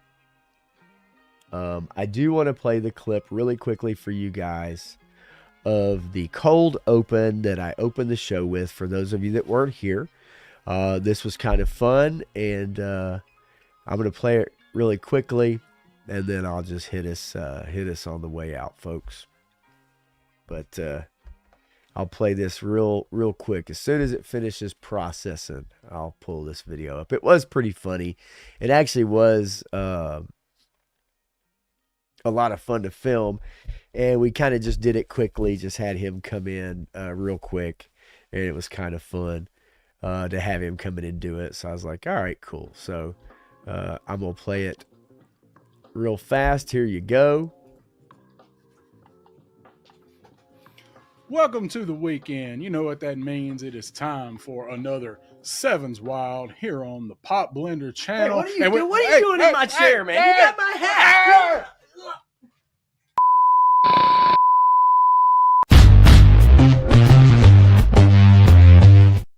Anyway, so if you didn't catch that, that's what I played to start off the top of the show. That was fun, and he actually did a great job, and that was his idea. So that was fun. So we'll see. Try to get a few more things like that. But yeah, I am going to hit the outro, folks. It is about 12:30 my time Central. I appreciate everybody stopping in, man. I really do. You guys are freaking awesome. And for those of you that have sat here the whole time and listened to me freaking talk the whole time, Graf, Frosty, Sabir, Menjoza, 3-Star Draw, man. Yeah. You guys, man, have a good night. I'll catch y'all obviously Tuesday night, Wednesday night, and I'll see you next Friday on another Unfiltered.